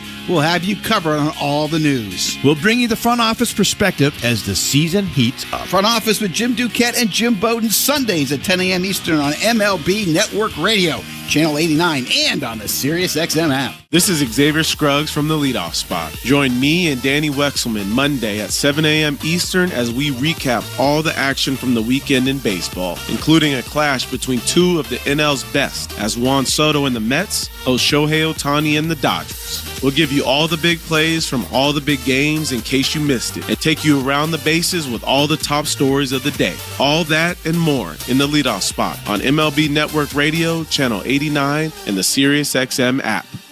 Network. It's the 9th inning, brought to you by New Pizza from Pizza Pizza. Get a huge 18-inch double XL 3-topping pizza for just $19.99. Bigger slices, bigger bites, only at Pizza Pizza. Actually Canadian. 3-1, the Rays lead the Blue Jays, and the closer is in. For Tampa Bay, it's Pete Fairbanks, the right-hander on the hill, one of the toughest in the game. Hard fastball, big slider, mixes in a change as well. He's a handful, especially when you're asked to score not 1, but 2 runs off of the righty. He starts with Addison Barger, left-handed hitter. Fairbanks kicks and offers. Drops in the slider for strike 1. Pitching change to Fairbanks, brought to you by Home Hardware, the official home improvement retailer of the Toronto Blue Jays. Locally owned, genuinely Canadian. Right on left, the 0-1. Fouled off of his own ankle, a grimace from Barger, who falls behind 0-2. After Barger, it'll be Ernie Clement and Jonathan Clase due up this inning. Strauss, Stefanik, Santander, and Heineman remain in the dugout, although some questions for sure over whether Santander is available to hit.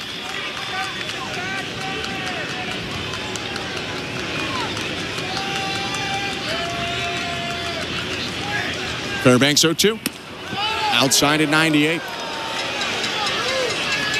You talk about the angle sometimes on the fastball. He comes pretty far over the top. Fairbanks has great angle. I was just thinking that. Really tough to barrel up. Been a race since 2019. The 1-2. Outside again. That's a good take. 2 good takes on fastballs at 98 miles an hour just off the plate.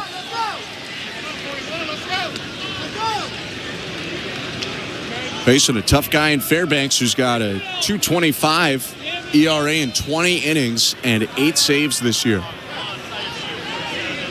Tall right-hander. Rocks back. 2-2. Broken bat liner, foul to the right. Barger's going to walk over and get a new piece of lumber. Very few teams would feel confident at all seeing Pete Fairbanks come into a game.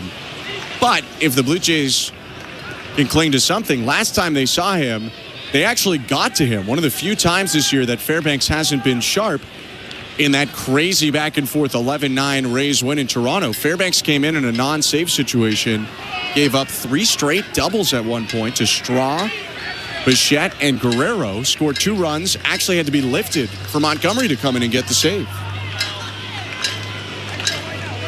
2-2. Swing and a miss, strike 3. Drove the changeup in at 95 and gets a whiff from Barger. 1 out. I mean, that's just so tough. It looks like a fastball and then just dives below that strike zone. I mean, you've said it a couple times already. Pete Fairbanks is very, very difficult. Been a good pitcher for a few years now. The Rays let go of a lot of guys even when they're good, and they haven't with Fairbanks, and I think that probably tells a story. Pitch to Ernie Clemente's 98 at the knees, strike 1. By the way, if you're thinking 94, 95 mile an hour changeup, yeah, that's right for Fairbanks, who throws the hardest changeup in Major League Baseball. Not always a good thing. 0-1. Slider hit over the mound off the second base bag, fielded by Lau, throws over to first and just gets Clement 2 down. I would say it's not always a good thing to have a hard changeup unless it has good movement. So if it has that split action where it's diving below the strike zone, it's okay if it's 4 miles an hour slower than your fastball. But if it's just 4 miles an hour slower and it doesn't do anything, that's when you run into problems. Right, that's just a worse fastball. Right. It's just a BP fastball. Well, BP at not 94. Yeah. Well, we have a question answered right now, by the way, with 2 outs and nobody aboard. Anthony Santander is walking up to the plate, so he is available, and he is going to bat in the spot of Jonathan Clase. This has got to be a good sign for the Blue Jays. With questions about Santander, and if he would go on the injured list, you got to figure he's not destined for an IL stint if they're going to use him in a game. 2 outs, base is empty. 3-1. Rays over the Blue Jays, top of the 9th. Fairbanks offers. Down and in, ball 1.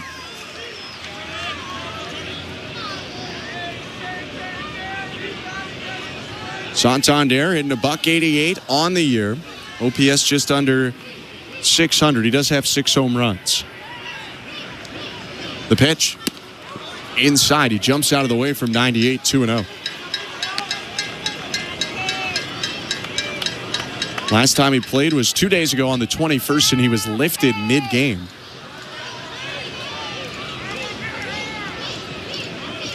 Got a hitter's count to work with here.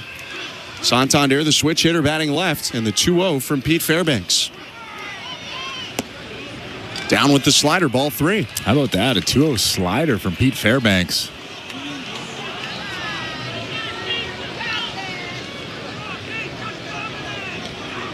One pitch away from walking Santander and bringing the tying run to the plate. 3-0. Inside, ball 4. Good job done by Santander. Didn't have to take the bat off his shoulder, but a couple tough takes there, and he's aboard to bring up the tying run. Well, the best take was the 2-0 take, that slider below the strike zone. A lot of hitters will get antsy, they'll get big, and they'll tend to swing at pitches no matter what, but Anthony Santander with a good job laying off that pitch and ending up at first base. And now they'll lift Santander, bring in a runner in his place. Miles Straw is going to come into the game. Wouldn't be shocked to see Straw in motion if the Blue Jays get a good pitch to run on, just to eliminate a force, if nothing else. No hold on Straw at first. Rays 3, Blue Jays 1. 2 outs, top of the 9th. Nathan Lucas has 4 home runs this year, 16 RBIs. The pitch. 97 at the knees, strike one, and Straw takes second on defensive indifference. So a runner on second now and 2 outs. Sweat shining off the face of Fairbanks. He's thrown 13 pitches so far. Here's 0-1. Fouled back, 0-2. Blue Jays down to their final strike.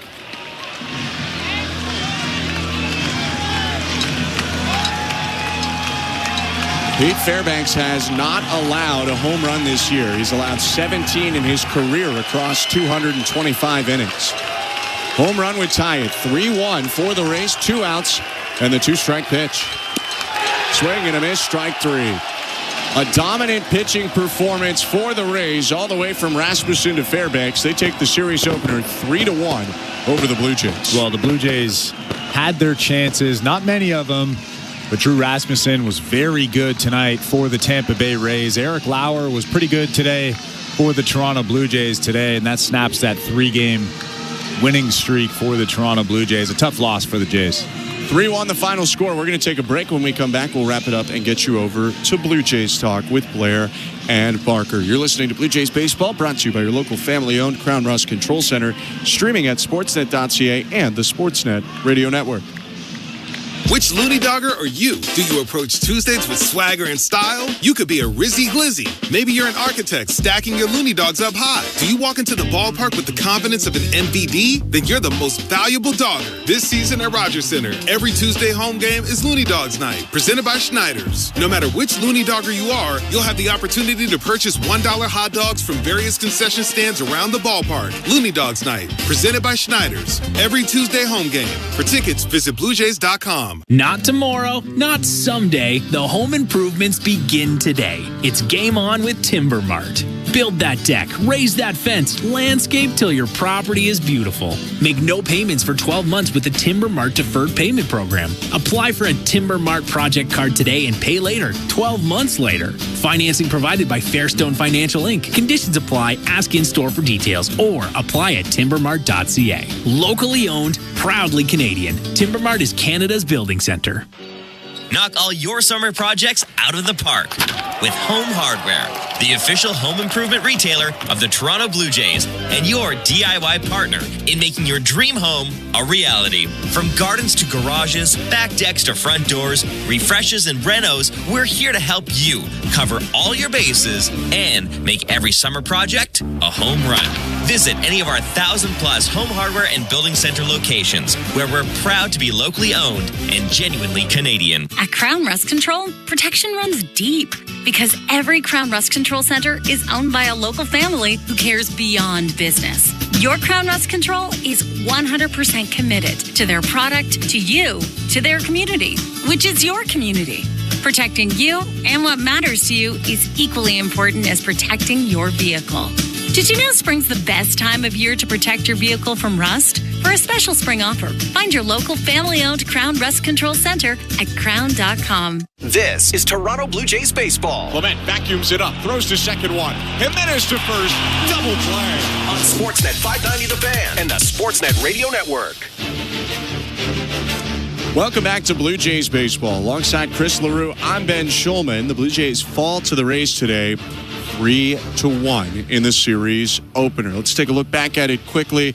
Eric Lauer starting against the Blue Jays. Drew Rasmussen, or starting for the Blue Jays against Drew Rasmussen of the Rays. And we had talked about it a little bit. Was Lauer perfect? Was he dominant? No.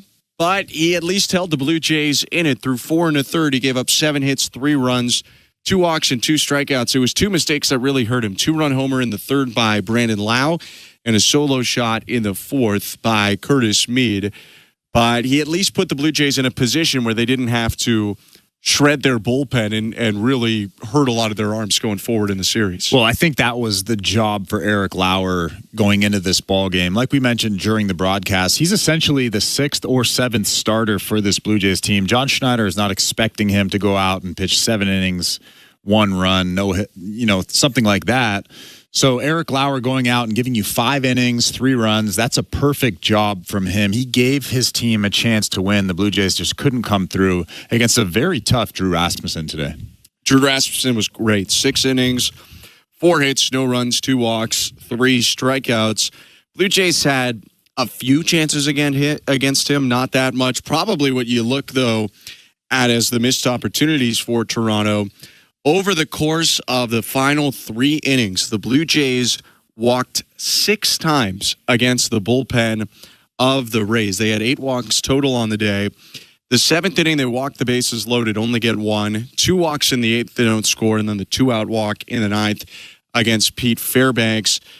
Toronto just did not come up with the hits with runners in scoring position. They actually had 1 more hit with runners in scoring position than the Rays did, but they didn't come up with any run-scoring hits with runners in scoring position and ended up falling 3-1 because of it. Yeah, but you have to tip your cap to the Rays bullpen. Yes, they walked some guys. Yes, Rasmussen walked a couple guys, but these are guys with elite stuff. They have great fastballs. They didn't show the command today that they normally do, but the Blue Jays came up against very tough bullpen arms with very good stuff. So sometimes those types of guys get themselves into tough situations, but they're able to get themselves out of those tough situations by making a big pitch with a 100-mile-an-hour fastball or a tough slider down and in. And that's essentially what the Rays did today against the Blue Jays. Yeah, we saw that pretty much exactly from Manuel Rodriguez. Edwin Uceta, not 100, but still throwing pretty hard. And then Pete Fairbanks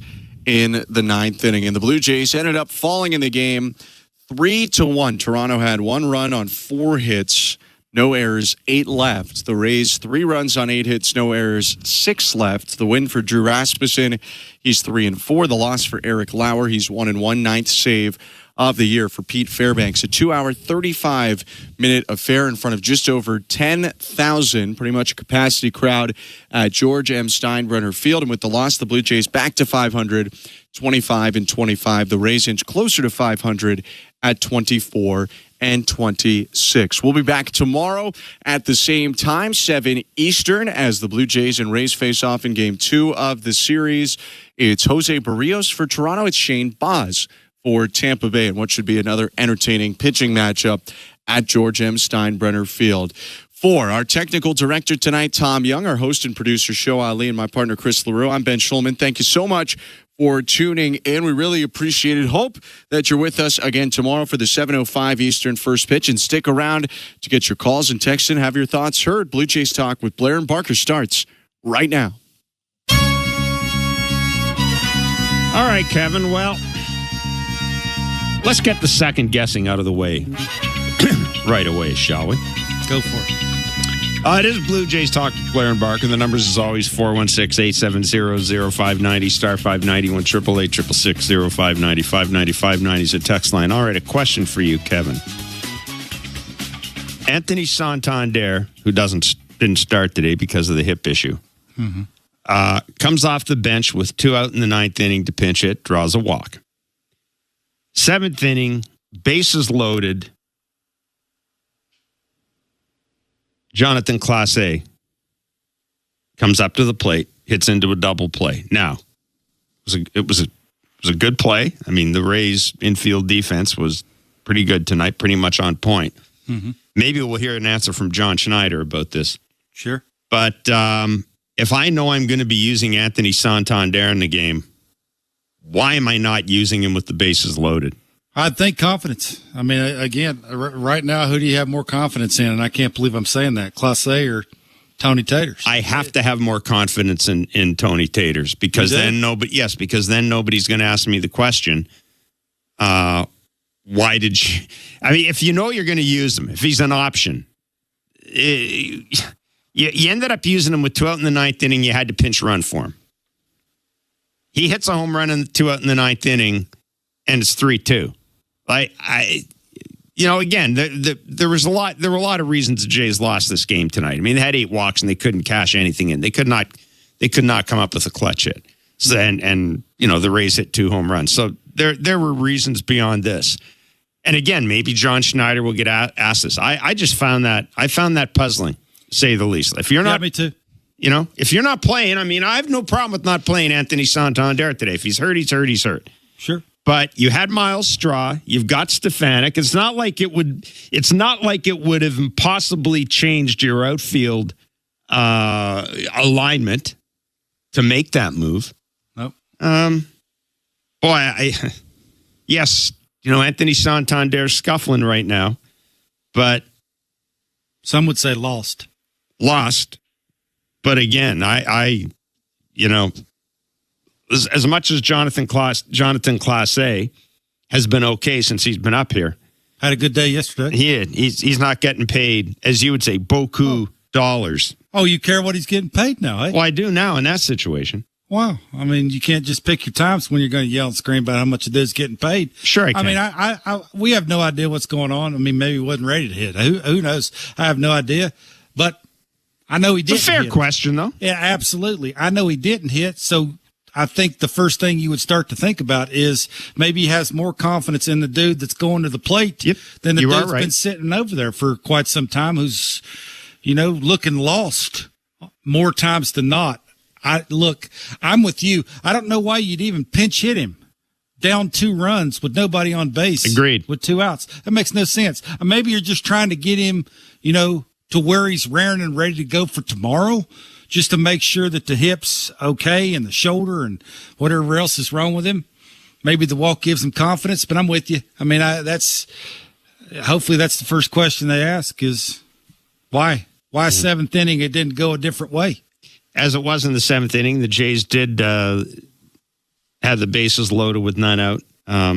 They brought in a run on that double play, but not nearly enough. Again, 8 walks, and walks that were pretty much scattered. I mean, there were no walks. So we're basically talking 8 walks in 7 innings. Sorry, 8 walks in 6 innings because there were no walks in the first 3 innings. So we're talking 8 walks in 6 innings and 1 run. Well, 3 of those were in a row. I mean, I think sometimes you got to, again, I know it's very hard to do, but sometimes you got to tip your hat to the other team. I mean, they made pitches. They made pitches. The Barger at bat in the 4th inning was 9 pitches. I mean, he competed, right? I mean, that's all you can ask with traffic. What was it? First, it was 2 on, 1st and 3rd, 9 pitches. He competed. I mean, he took a fastball down. He missed some pitches in the middle of the plate, but he was taking his swing. I mean, how can you argue that? All you can do is battle. You get 2 strikes. You do what you do to foul balls off. Hopefully it throws one down the middle and, you can slap a ball to left. The Kirky 8th inning at bat at 7 pitches, the ground out. I mean, they competed, right? The bad base running in the 3rd. You can understand at least what Lucas is thinking. A little soft line drive to the left, runner on second base who's fast. Hopefully, if I keep going, guy cuts it off. We still run that way. Again, you got to understand who's on the on-deck circle. Right. Bo Bichette's hitting 367 with runners in scoring position coming into tonight. So, it was a little bit of that. The Bo Bichette ground ball to 3rd. That's bad luck. I mean, that's 110 miles an hour, so you can throw a bunch of things in there, right? In the double play in the 7th inning. They had their chances, but again, it was, the Rays made plays when they had to make them. They made pitches when they had to make them. I mean, they're throwing lefties out of the pen to throw 100. Jeff, right. I know he didn't have a good outing, Montgomery, but still, it's just, there's a reason why all these teams are throwing the Blue Jays heaters. It's because it's hard to hit, right? Whether they can't hit it, or whether they're looking for something else, that I think is the adjustment that probably needs to be made a little bit more. Now, obviously, when, the big boys start doing some things like Vladdy, like Tony Taters, maybe that'll turn around. That'll look a little different. But right now, I think that if you're going to make an adjustment organizational wide, especially at the big league level, 1 through 9, as many haters as you're getting. I mean, Drew's been throwing all kinds of cutters, not tonight. I mean, it didn't look to me like he wasn't. He coming in looked like he might have had the same plan, but then when he was throwing all them 4-seamers and they weren't hitting it, it's basically saying, why would I do anything else? Like I can control that. Yep. I'll keep it in the zone. I won't walk anybody. I'll let them get themselves out until they make me do something else. So I thought it was a decent game. I mean, look, they had their chances. They competed when they did have their chances. Did they run into an out? Yeah. Did they have some bad luck? Yeah. Did they hit into a double play? Yeah, it's a kid, right? I mean, he got a 98-mile-an-hour heater down the middle.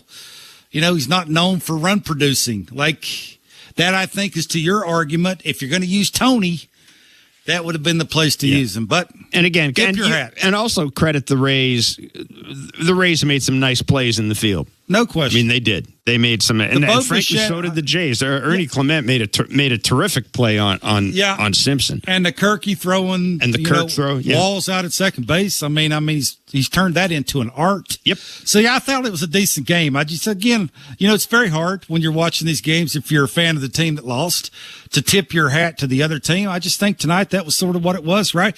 The more chances you got of driving in runs, sooner or later you're going to start driving them in.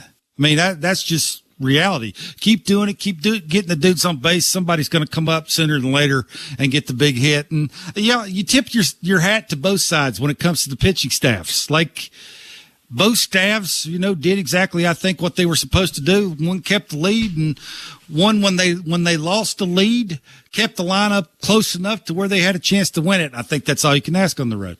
416-870-0590, star 590, 1-888-666-0590. The Blue Jays fell to 500, losing 3-1 to the Tampa Bay Rays tonight, the first game of a 3-game series at George M. Steinbrenner Field. They'll do it again tomorrow night, a 7:05 first pitch. 590 is the text line. John from Guelph. The most consistent thing about this team is their inconsistency in what they do. They're 25-25. My guess is they'll be 50-50 after 100. Nothing shows me that will change. Dan from Cole Harbor, can't take them seriously till they stop making base running errors, and they can't hit. I mean, I think that's a little harsh. Shane from Winnipeg, I was thinking earlier today, Tampa Bay was the worst possible team that the Jays could play after the impressive sweep to the Padres. They are the Jays' kryptonite. And, look, we know about the issue the Jays have had with the Rays. But again, to Kevin's point, they did have their chances tonight. They had some good at-bats. Kevin's right. I mean, sometimes the other team just makes plays. Yeah, again, Tony didn't play, and Vladdy, again, Well, that's... We're trying not to be too harsh about this, but, what'd you say, the dramatic hit? Is that the way you said it today on our show? Yeah. I mean, I think everybody's still waiting for a bunch of those in a row that you're not getting from Vladdy, especially on the road against a team sometimes that you have trouble against. That's when you sort of, need him to start running into a couple of heaters, tie the baseball game, just taking pressure off of other people. He's late. He's consistently late. I mean, that's a lot of stuff happening with all that fruition and movement of the hands. The hands last year didn't fall as much as they're falling this year, which means that when his foot goes back, his hands tend to follow. For whatever reason, they're going lower, which means you have to raise them back up. For whatever reason, he's sort of in between. That movement's just a little bit too big. He's late. That's why you see him hitting all those jam shots to right field. So, yeah, I mean, the big boy needs to figure something out. Start hammering some baseballs and start doing his part consistently. If he does that, you take a little pressure off Bo, not to have to think he's going to have to do everything. Tony not have to do everything. Everybody back of the baseball cart, right? If you're an 860 OPS guy, career, I think that's sort of what you need to be at least early in the season, and we're just not seeing that from him. So hopefully he can turn it around. Hopefully he can start getting a little bit better timing back. Hopefully he can start hammering for slug versus the fastball. That would help a ton. Yeah. 416-870-0590, star 590, 1-888-666-0590, 590 is the text line. We're going to step away and come back and take a look around the American League East with Bet365. It's Blue Jays Talk on the Sportsnet Radio Network. At Crown Rust Control Center, protection runs deep because every Crown Rust Control Center is owned by a local family who cares beyond business. Your Crown Rust Control Center is 100% committed to their product, to you, to their community, which is your community. Protecting you and what matters to you is equally important as protecting your vehicle. Did you know spring's the best time of year to protect your vehicle from rust? For a special spring offer, find your local family-owned Crown Rust Control Center at crown.com. If you're looking for a fun day, did you know the day before Monday? Junior J Sunday. You can paint your face, come and meet Ace and run base to base. On Junior J Sunday. So many things to do. You could bring your crew and even mom and dad too. Junior J Sunday. Lights up, let's go to Junior J Sundays. It's family fun throughout the ballpark with games and activities that your squad will never forget. Feeling the song, grab your dad or mom, visit BlueJays.com. Junior J Sunday. knock all your summer projects out of the park with Home Hardware, the official home improvement retailer of the Toronto Blue Jays and your DIY partner in making your dream home a reality. From gardens to garages, back decks to front doors, refreshes and renos, we're here to help you cover all your bases and make every summer project a home run. Visit any of our 1,000+ home hardware and building center locations where we're proud to be locally owned and genuinely Canadian. Buck Martinez here to tell you about the huge Double XL free topping pizza from Pizza Pizza, just $19.99. That's a whopping 18-inch 3-topping thing of beauty for only $19.99. So hurry into Pizza Pizza today and bring a big appetite for a hot and fresh Double XL pizza. I'm loving this big voice. I may just call the game this way. Go to pizzapizza.ca. Only Sportsnet and Sportsnet Plus bring you every game of the Stanley Cup playoffs. Things really starting to heat up. The quest continues. There's some bad blood. There's some animosity. There's some rivalries. For hockey's ultimate prize. Great players know that playoffs are a time to shine. Great play and he scores! Wow!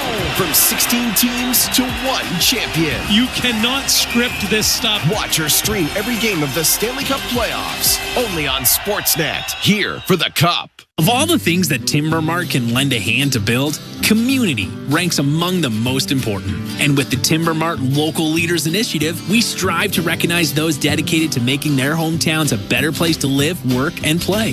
From now to June 25th, you can vote to select our grand prize winner. They'll receive a $10,000 grant to support their outstanding initiative as TimberMart's Local Leader of the Year. To vote, visit local-leaders.com. TimberMart, Canada's building center. This is Toronto Blue Jays baseball. Springer charges the ball to left field. It's in the seats, and the Blue Jays are on the board. On Sportsnet 590 The Fan and the Sportsnet Radio Network.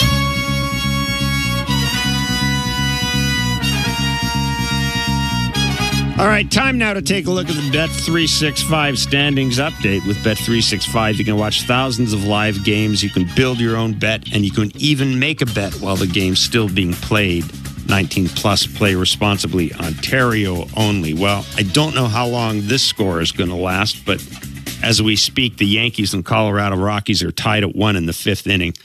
I'm sure if I refresh my screen, it would be 10-1 for the Yankees. But anyhow, they're tied at 1 in the 5th inning. The Boston Red Sox put the boots to the Baltimore Orioles 19-5, scoring 13 runs after Alex Bregman left the game with a quad injury. The second game of that doubleheader was mercifully rained out, and the Orioles are probably hoping it never, ever, ever, ever gets made up. And, of course, the Jays losing 3-1 to the Tampa Bay Rays. So there's a whole lot of mucky middle in the American League East right now. The Yankees are leading there 30-19. They've won 4 in a row, 8 of their last 10. The Red Sox, they are 26-26. The Jays are 25-25. Tampa Bay is 24-26. And the Baltimore Orioles are 1-9 in their last 10. They are 16-33 in the American League East. And if you are interested, Ronald Acuna Jr. made his return to the Atlanta Braves tonight and homered in the first pitch. So there you go. That is the Bet365 standings update. Well, we started the show wondering why on earth John Schneider let Anthony Santander pinch hit with 2 out in the 9th inning instead of earlier in the game. And this was the skipper's answer when asked about it. Yeah, I think he should be good to go tomorrow. He was feeling better as the day went on, and right there, just taking a little bit more speed with Miles, but trending in the right direction for sure. Was he an option earlier in the game, or would that have included playing some defense too? Yeah, I think that's wanted to kind of give him a little bit of time to get ready, and situation didn't really present itself. I mean, you can look at the 7th for sure, but kind of like JC making contact there, but he was good to go. Well, there you go. That's John Schneider answering the question about why he did not go with Anthony Santander in the 7th inning with the bases loaded and none out, instead going in the 9th inning with 2 out. And Kevin, you made the point. Confidence. Well, confidence, and also, Guys got to be ready to go. And I don't know. Was Anthony Santander ready to go at that point? I have no idea. But yeah, maybe that, it sounded to me more like that John had more confidence in Clase. Yeah, Clase is going to make contact, right? We have to have a better at-bat than Tony Taters right now. And if that's consistently the case, yeah.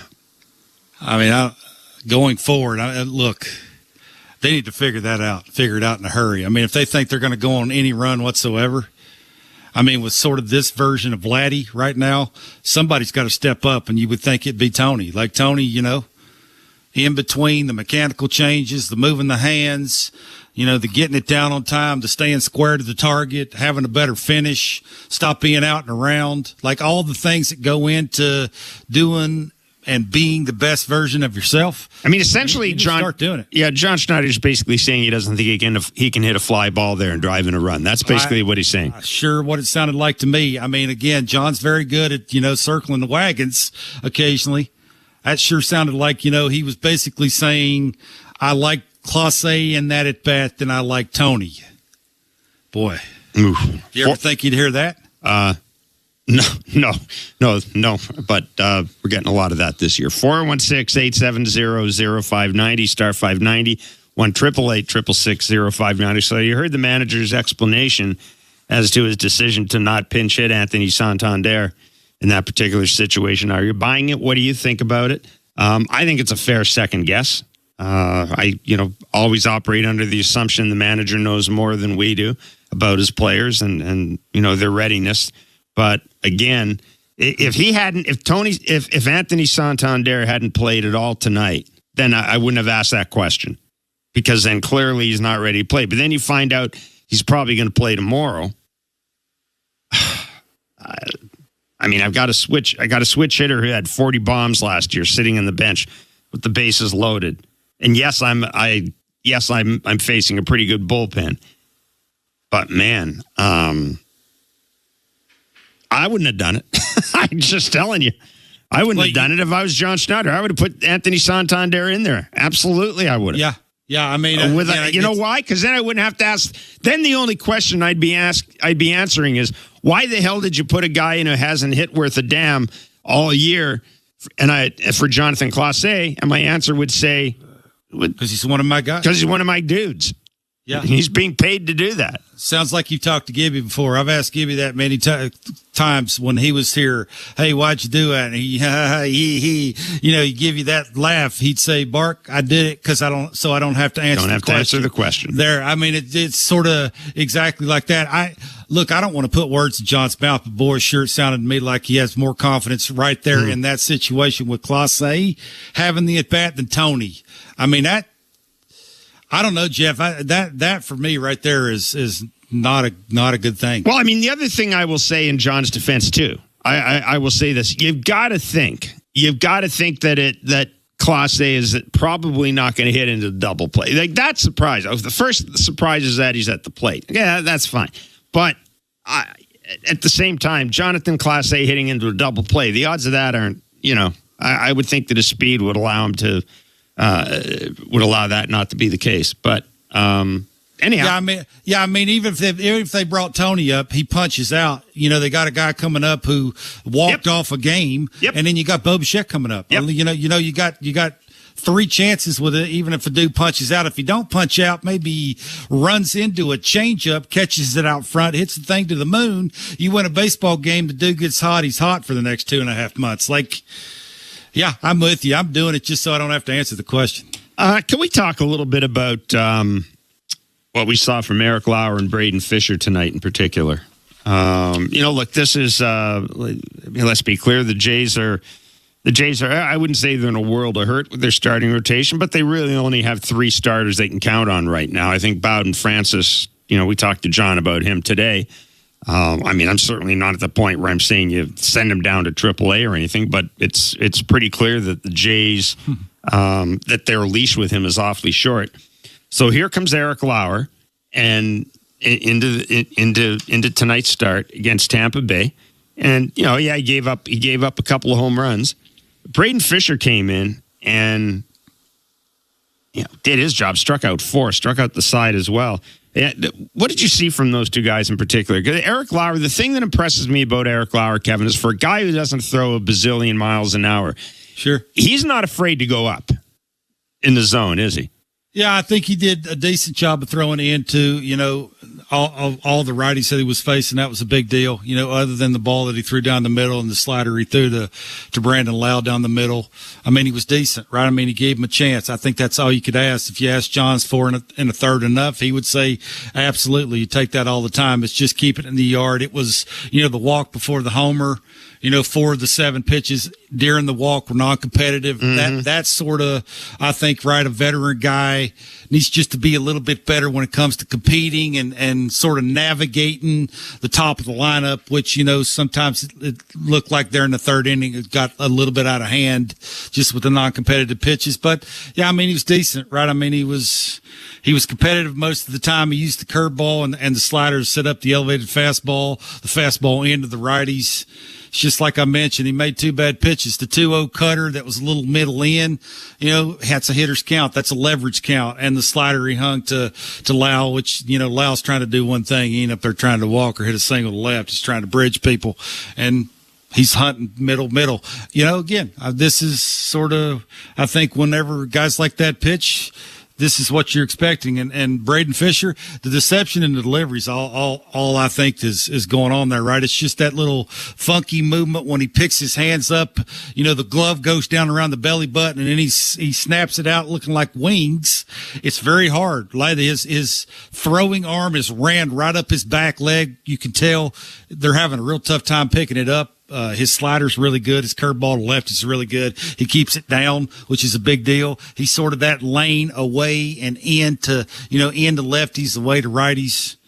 It's pretty good stuff, right? I mean, you keep using that. You don't abuse it. You don't show the same part of the lineup back-to-back days with this dude. If you don't, just because of the deception, I think he can give you some innings, right? I mean, can punch people out, which is the big deal, just because of the element of surprise. And, yeah, they didn't lose because of those two dudes, Jeff. No. How about that? No, they certainly didn't. Well, Eric Lauer was asked after the game about his outing. As far as I know, whenever they tell me I'm starting, I take it as a full start. I know I haven't been that deep or that high in my pitch count lately, so to me it's a good thing just to get up that high and start building back that volume. Use fewer breaking balls as the night went on. Were you kind of having trouble commanding those pitches? I think I just got a little too far away from my fastball to where I was kind of using breaking balls too much, and then I started trying to shape them and just got in trouble a little bit with them. So I really needed to get back to the fastball because everything kind of plays off the fastball. And I think just too many breaking balls to where I started kind of tinkering with it in game, and that's not what I want to do. I want to just make sure I'm staying in my lanes and making sure that everything's kind of playing off the fastball. Is that most important early in the counts, or when does that really show up? I think it's a matter of like how I set guys up. So like you being able to get strike one with a fastball and then play something off of it and then go back to the fastball or vice versa. I mean, it's just I got to be able to either land breaking balls for strikes early and then go to the fastball. But I mean, my whole game plan is to just kind of mix and match, cross things off each other, and I just don't think I did a great job of that today. Kevin, that was Eric Lauer talking about his performance today. Question about the ballpark. The Rays are playing at George M. Steinbrenner Field because of the destruction to the Tropicana Field. It was pretty much as Mark Topkin told us today on our show, wasn't it? The lights, man. I mean, now there's no banks or anything. Obviously, there's no tiers to the stadium, so the lights are just lower than they are at a lot of ballparks. There were some funky shadows, and there was some. It was hard to see at times out there. Yeah, it sure looked that way, right? I mean, you saw people with their entire face colored, like they eye black all over the place. Yeah, absolutely. Just to take the glare away. The first couple of innings looked like the pitcher was in the sun, the hitter was in the dark, which that is very hard to tell spin and location. If you're a hitter, it sort of looked that way too. Yeah, I mean it's